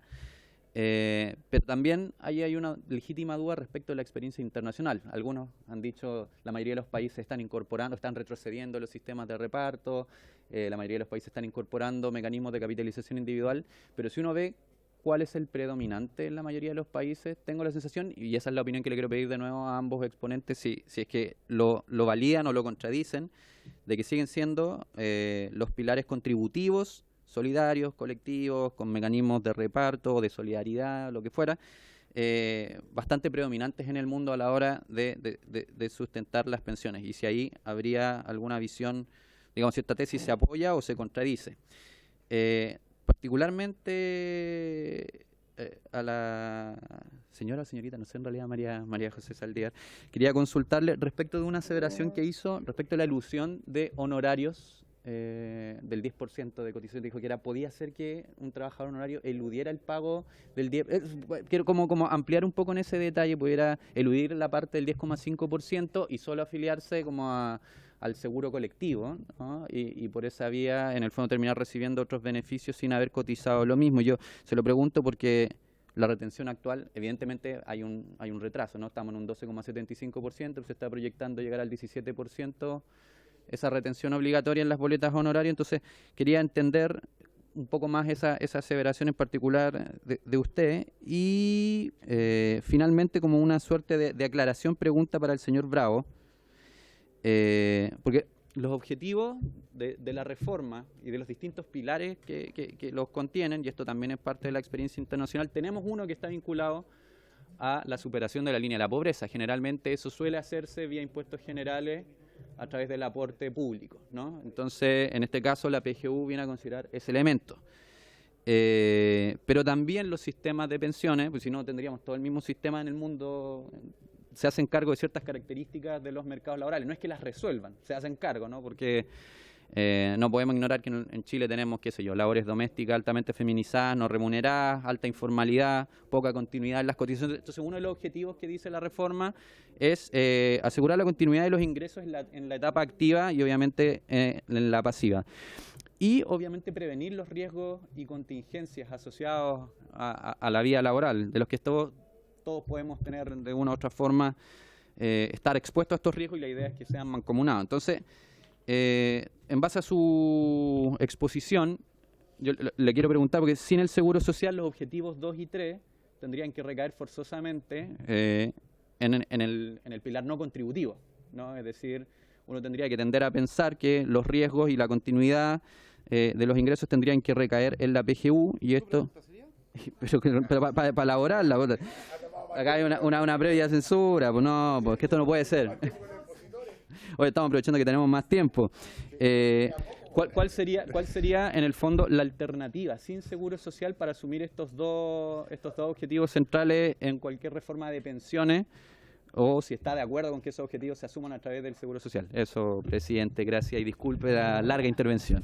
Muy bien, ha quedado muy clara la pregunta. ¿Sabe que estamos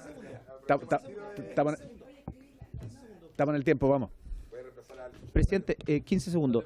Para María José y para don Juan, por su intermedio, ¿creen ustedes que es necesario ir paulatinamente aumentando la edad de jubilación para hacer más sustentable el sistema? Gracias. Muy bien, vamos entonces en el mismo orden que fue la exposición, la señora María José Saldívar. Adelante, ojalá no más de entre 5 y 7. No, voy a ser súper concisa. La primera pregunta fue del diputado Lavey, que me preguntó sobre los impactos en el mundo del trabajo. Bueno, Juan es mucho más experto que yo en esta materia, aparte que lo desarrolló de manera súper académica.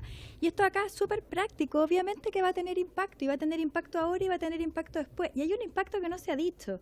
Para el empleador no solamente es el aumento del 6%. Para el empleador el aumento del 6% con el nuevo tope imponible, pero además el nuevo tope imponible respecto de la cotización de la ley sana, de la ley de accidente del trabajo y del seguro de invalidez y sobrevivencia, cosa que todavía no se sabe qué plazo va a ser para ella, porque uno podría tender a pensar que se le debería aplicar la transición de las cotizaciones de los trabajadores, porque tienen incidencia en el cálculo de los subsidios, pero por ser, y sería 5 años, pero por ser de cargo del empleador, se debería usar la transición de los empleadores, por lo tanto el costo va a ser súper alto. Entonces, eso en la práctica vamos a tener menos contratación y obviamente menos posibilidad de reajuste de sueldo. Y a futuro es lógico que si yo veo que los incentivos están puestos para no cotizar, no voy a cotizar, y esto hay muchos ejemplos internacionales que así lo demuestran. Por lo tanto, aquí hay una cosa que es súper importante. En seguridad social, el principio de la solidaridad, que es fundamental, tiene que estar súper equilibrado con el de los incentivos, porque aquí yo no puedo esperar que haya solidaridad a costa del otro. La solidaridad es cuando el otro no pudo, no cuando el otro sacó una ventaja. Entonces, eso es súper importante tenerlo siempre muy presente. Con respecto al tema de la pregunta del diputado Moreno, respecto de las tasas de reemplazo, si son un desincentivo súper fuerte cuando yo estoy próximo a la edad jubilar. O sea, y si tengo ingresos muy bajos, como estamos viendo, porque si tengo ingresos altos, sigo sin tener ese incentivo, no voy a querer jubilar porque mi tasa de reemplazo va a ser del 60% y por lo tanto va a tener que seguir trabajando. Pero si yo tengo un sueldo de 400 y me dan una pensión de 600, chuta, el desincentivo es súper fuerte. Y el problema, y respondiendo a la pregunta de la edad de jubilación inmediatamente indexada, es que la edad de jubilación que nosotros tenemos no tiene nada que ver con la realidad. O sea, nosotros cuando esta edad se fija, las personas tenían 10 años de sobrevida, hoy en día son 30, 40 años. Y una persona de 65 años de edad tiene todavía demasiado potencial y demasiado que aportar. Y por lo tanto, el que una persona deje de trabajar a esa edad, no solamente por un tema económico, por un tema de desarrollo personal. Muchas personas a los 65 años de edad son padres y los hombres que se vuelven a casar a los 65 años de edad están de nuevo yendo a buscar en la noche a la fiesta. Entonces, en ese sentido, creo que es súper importante entender que la edad de jubilación no tiene que ser un dogma y tiene que estar indexado a la realidad que estamos viviendo. Con respecto al tema de la pregunta del FIP y de la entrega de los beneficios, acá yo creo que es un tema súper importante, porque como yo les dije, el 4,2 entrega lo nacional, el 1,8 entrega esta compensación y con el resto se financian los otros beneficios, que es el de maternidad, el de cuidado, el género, el de año cotizado, y esos beneficios son fijos en el monto. Entonces, si es que a mí me falta plata, voy a tener que reconocer una tasa de interés menor para el 6, porque voy a tener que financiar esto que son 0,1 por año cotizado. Es una UF, o sea, no la puedo cambiar. Voy a tener que, entonces, no solo yo le voy a dar una menor tasa, sino que además el IPA, solo, sin intervención de nadie más, va a poder fijar la tasa y va a ser siempre para lo bajo, porque en el fondo tengo que financiar todos estos otros beneficios. Entonces, el tema es más complejo todavía de lo que se plantea. ¿Cómo controlar el riesgo en el tema de las rentas vitalicias? Chuta, es una pregunta más bien para el Ejecutivo. Yo solamente puedo adelantar que la norma de la garantía estatal que consagraba el decreto de ley 3500 se trae a este proyecto. Por lo tanto, debería estar consagrado. No sé si hay ahí alguna idea más de poner. Ya. Diputado Undurraga, usted no me hizo una pregunta en concreto, pero sí hizo una aseveración. Yo estoy súper interesada en que este proyecto salga y creo que es importantísimo. Y por una razón que es súper importante. Las pensiones en nuestro país son muy malas y nosotros le hemos solucionado las pensiones o el monto de las pensiones a las personas de más bajos recursos y estamos absolutamente en deuda con la clase media. Y yo la verdad que creo que no podemos seguir nosotros haciendo que todo se le cargue a la clase media con mayor cantidad de impuestos, sin tener los suficientes subsidios, no pudiendo acceder a la gratuidad y nosotros entonces los sigamos dejando de lado cuando estamos desarrollando políticas públicas. Creo que es una deuda enorme que tenemos como país y que tenemos que enfrentarla lo antes posible. Diputado Giordano, sistema tripartito, creo absolutamente en un sistema tripartito. Creo que es fundamental tener. Nosotros tenemos hoy en día un sistema tripartito, sí, pero bastante débil. ¿Por qué? Porque la contribución del empleador está en la ley sana, está en la ley de accidentes, está en el seguro de invalidez y sobrevivencia, y ahora estamos diciendo que también tiene que contribuir al sistema de pensiones. ¿Es efectivo que esto se traspasa después a sueldo? Absolutamente, y eso si no sería negarse. Pero que es importante que se contribuya, sí, creo que es súper relevante. En cuanto al pilar colectivo, Yo creo que aquí es bien importante entender que cada sistema y cada país tiene un sistema distinto según su historia. Y las historias de cada país son súper particulares. Nuestra historia es que nosotros transitamos a un sistema exclusivamente de capitalización individual, porque desde el año 60 se estaba queriendo reformar el sistema de pensión, el sistema de reparto, porque como dijo el presidente Eduardo Frei, era absolutamente injusto, poco solidario y oligárquico, y había que reformarlo. ¿Por qué? Porque le entregaba mejores pensiones a las personas o a los grupos de mayor poder. Los parlamentarios solo con 14 años se pensionaban, a los bancarios, a los empleados públicos, y en cambio el Seguro Social tenía las peores pensiones que podían haber y con las condiciones más gravosas. La razón por la cual se modifica era para que hubiese igualdad, las reglas iguales para todos, para que hubiese derecho de propiedad y que todos fueran los dueños, y no que yo había cotizado 40 años y no estaba trabajando al momento de pensionarme y me quedaba sin pensión, que eso es lo que ocurría en el sistema antiguo. Y en el fondo entonces yo pudiese, aunque hubiera cotizado 2 años, tener derecho a mis recursos. Y creo que es importante fundamentar en esta materia. Y para terminar, la pregunta que usted me hizo respecto de los independientes, si podían cotizar los con boleta, aquí vamos a tener 2 situaciones. Los independientes con boleta, que son los honorarios, que ellos pueden cotizar, están obligados a cotizar el 10,5 y si quieren pueden cotizar el 6, si quieren. Y tengo los otros independientes, que no son los que emiten boletas de honorario, que es un amplio gama, y que ellos no están obligados a cotizar el 10,5 y sí pueden cotizar el 6. Yo no sé cómo se va a calcular respecto de ellos, por ejemplo, el beneficio por año cotizado solamente con el 6, no habiendo hecho el esfuerzo respecto de todo el otro. Me parece bien injusto para el resto de los contribuyentes al sistema del 6. Sí, eso, espero haber respondido a las preguntas. Muchas gracias. Tiene la palabra el señor Juan Bravo, ojalá 3 minutos y medio. Okay. Muchas gracias, señor presidente. Voy muy rápido entonces. Respecto a la pregunta de la diputada Osandón sobre el tema de la informalidad laboral. Hoy día en Chile tenemos aproximadamente 2,5 millones de trabajadores informales. Entonces, yo les comentaba el segmento de los dependientes del sector privado que son informales, que son 935.000, porque la mayoría usualmente liga la informalidad al empleo independiente, pero la verdad es que en Chile tenemos un problema grave de empleo dependiente que es informal. O sea, 935.000 trabajadores dependientes del sector privado que son informales es una cifra altísima. Y justamente ahí en relación a su consulta y el rol de fiscalización, yo creo que aquí el tema de la informalidad, al menos veo 3 caminos. Primero, para el segmento de trabajadores dependientes, o sea, que trabajan en relaciones de subordinación, efectivamente yo creo que ahí sí hay un rol relevante de la fiscalización, dotar de más herramientas a la inspección del trabajo, ¿cierto? Seguir ahondando.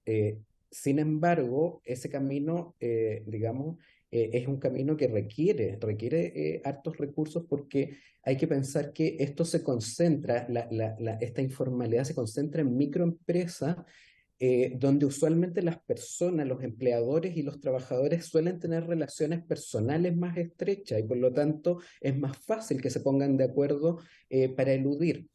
Pero ahí yo creo que el rol de la fiscalización efectivamente es clave. En el segmento independiente, por un lado tenemos aquellos independientes que son formales pero que no cotizan. Y ahí la ex ministra Saldívar comentó varios casos, ¿cierto? Gente que declara bajo renta presunta. Entonces, están registrados ante el Servicio de Impuestos, pero no cotizan muchos de ellos. Entonces, uno podría extender a ese segmento de trabajadores, ¿cierto?, la obligación de cotizar porque es relativamente sencillo hacerlo porque justamente ya están registrados ante el Servicio de Impuestos Internos.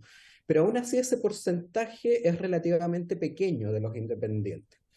Y ahí para el resto, digamos que no está registrado ante el Servicio de Impuestos Internos, que son alrededor de 2/3 de la cuenta propia, ahí yo soy escéptico de que la fiscalización permita avanzar mucho más, porque cuando uno ve las cifras, ese empleo se ejerce en lugares de muy difícil fiscalización, en los hogares de la persona, en los hogares del cliente o en la calle.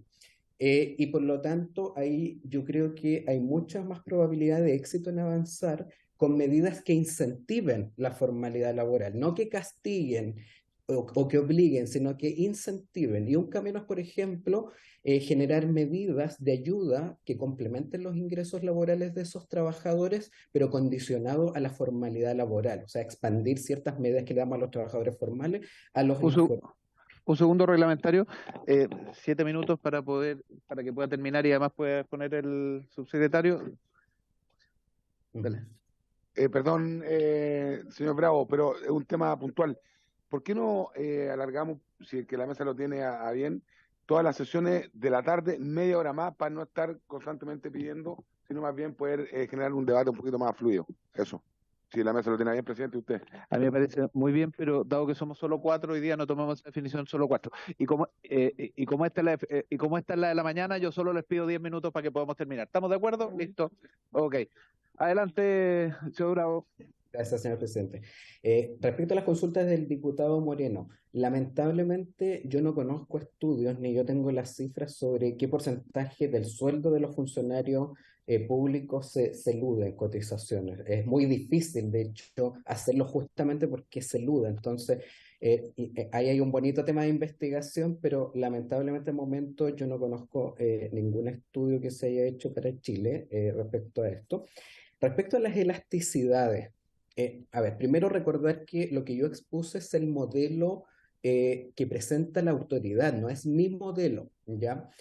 Por lo tanto, yo saco conclusiones respecto al modelo, pero sí, a mí me hace mucho sentido los resultados de este modelo porque son muy intuitivos y calzan con mis propias estimaciones. Entonces, respecto a eso, por ejemplo, el modelo del informe de impacto regulatorio señala que el PIB per cápita crecería 1,1%. Entonces, si en régimen la población va a estar creciendo alrededor del 0,5% anual, uno diría que el PIB total crecería al 1,6% en régimen y al menos según mis cálculos, el empleo formal crece más o menos 1 a 1 en función del crecimiento. O sea, si crece 1,6 el PIB, el empleo formal también crecería 1,6%, según mis aproximaciones.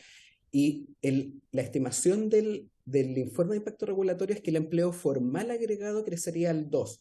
Por lo tanto, por eso es que yo digo que la mayor parte del efecto positivo en el empleo formal viene del crecimiento, porque 1,6 puntos aprox yo lo atribuiría al mayor crecimiento y solo 0,4 al efecto de este efecto incentivo.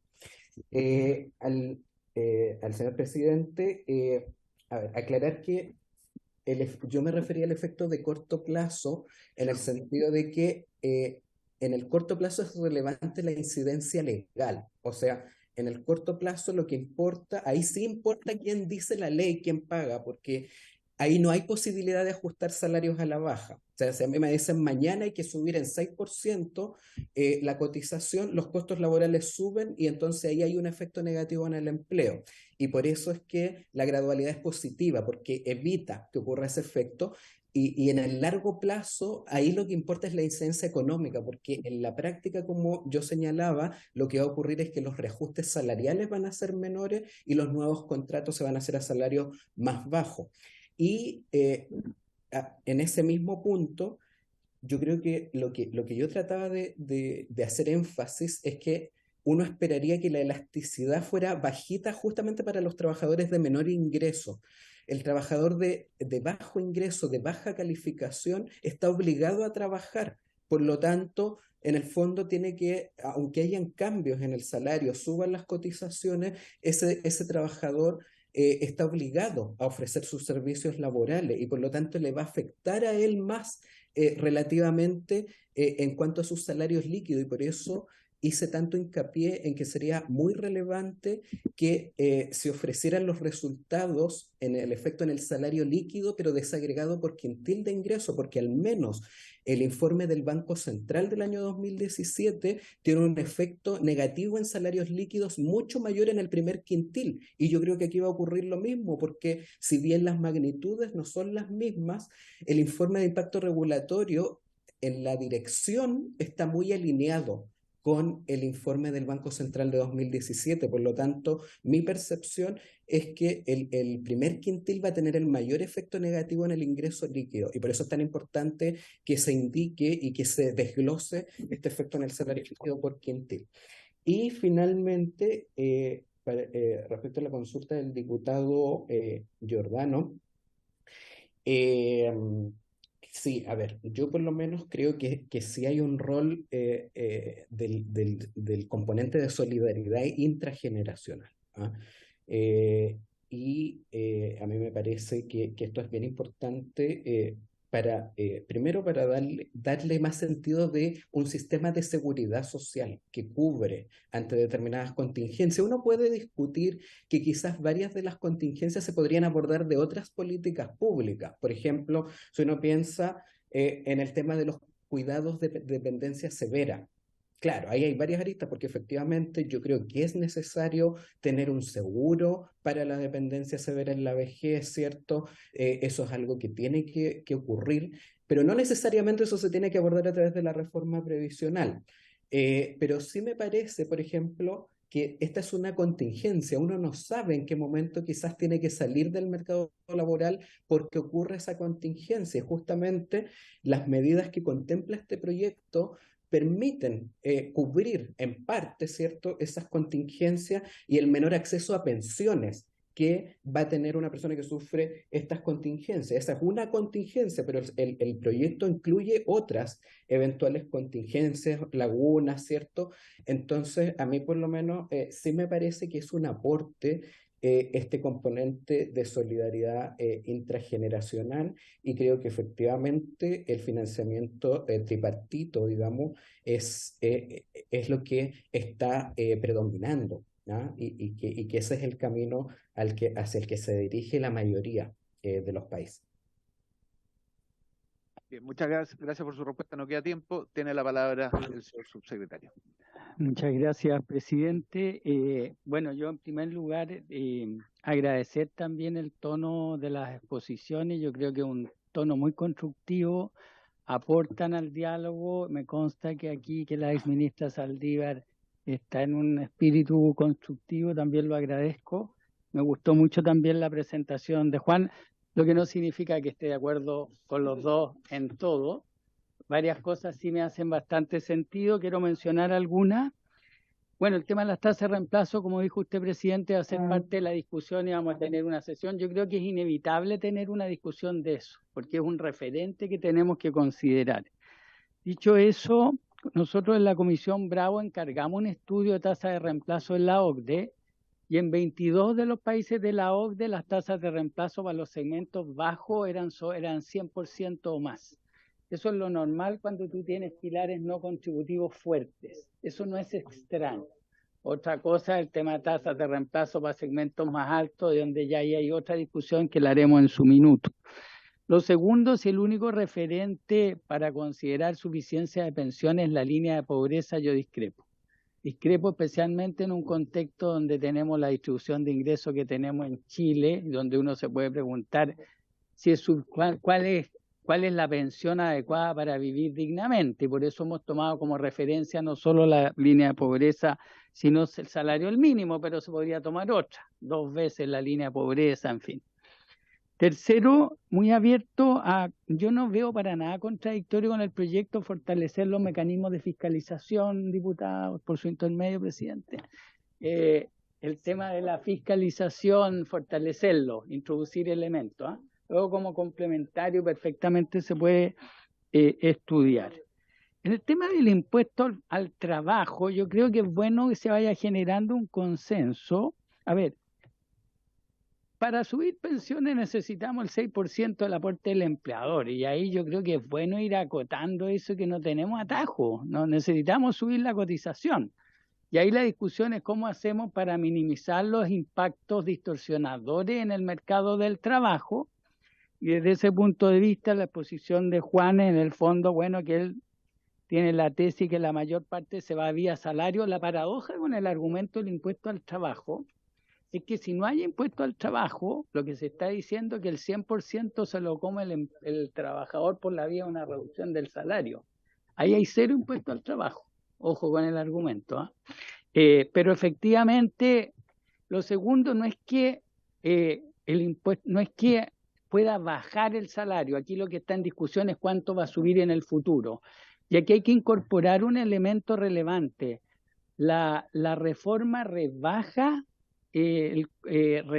aumenta el salario líquido, porque baja el gasto en pensiones promedio de 11.2 a 10.5.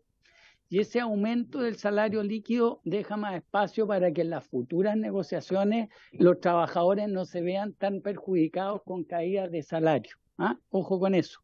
Ahí hay un aumento del salario líquido de casi un 1%. Pero efectivamente, cómo minimizamos las distorsiones tiene que ver primero con que el aumento sea gradual, segundo, que todo se registre en las cuentas de las personas, como sí lo hace la pensión del Seguro Social, y tercero, como lo señaló bien Juan, con el subsidio al trabajo que se genera para los segmentos medios y bajos, que se le registra más que el 6%. Si se ha sincerado el tema de las tasas nocionales versus efectivas, la verdad que ha estado súper sincerado y lo hemos dicho en todos lados. En todos lados hemos dicho que la rentabilidad efectiva del FIP va a ser más alta que la rentabilidad nocional que se acreditaría en las cuentas de las personas. Dicho eso, la pregunta al final del día, y eso es lo que mostramos en los cuadros, la pensión final de la persona va a ser una combinación entre la rentabilidad que se le acredite en la cuenta más el monto que se le acredite en la cuenta. Y eso es lo que explica que después de 40 años, por ejemplo, para las mujeres, incluso las que ganan hasta 1.100.000, salen ganando en todos los escenarios previos, a pesar de tener una tasa nocional un poco más baja que la rentabilidad que tendrían en la cuenta de capitalización individual. Si siempre va a haber un sesgo hacia la baja en el IPA para bajar la tasa, ahí discrepo, María José, porque siempre va a estar la comparación en las por su intermedio, presidente, disculpe, presidente, siempre se va a estar comparando las personas, por su intermedio, presidente, voy a mirar a María José. Siempre, no, eso no puedo. Siempre se va a estar comparando, siempre las personas van a estar comparando la rentabilidad de la cuenta del 10 con la del 6.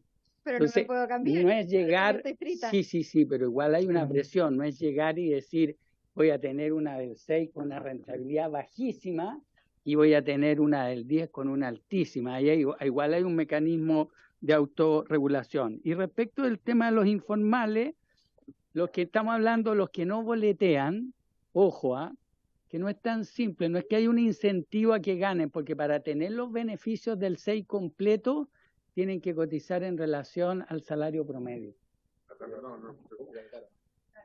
Para que las personas tengan el beneficio completo del 6%, el informal tiene que cotizar en función del salario promedio, 1.100.000. Cualquier cosa que cotice bajo eso, la garantía por año cotizado se ajusta a la baja y el premio del intra en el 30% solo sube un 10%, o sea, bien ajustados los beneficios. Eso, presidente. Muy bien, muchas gracias al subsecretario. Le agradecemos especialmente a la exministra Saldívar su presencia acá y su exposición. Le agradecemos también al economista Juan Bravo su exposición. Muchas gracias también y que ambos además nos hayan entregado el material. Le agradecemos, por cierto, al subsecretario su presencia y comentarios finales. Habiéndose cumplido el objeto de esta sesión, esta se levanta. Muchas gracias.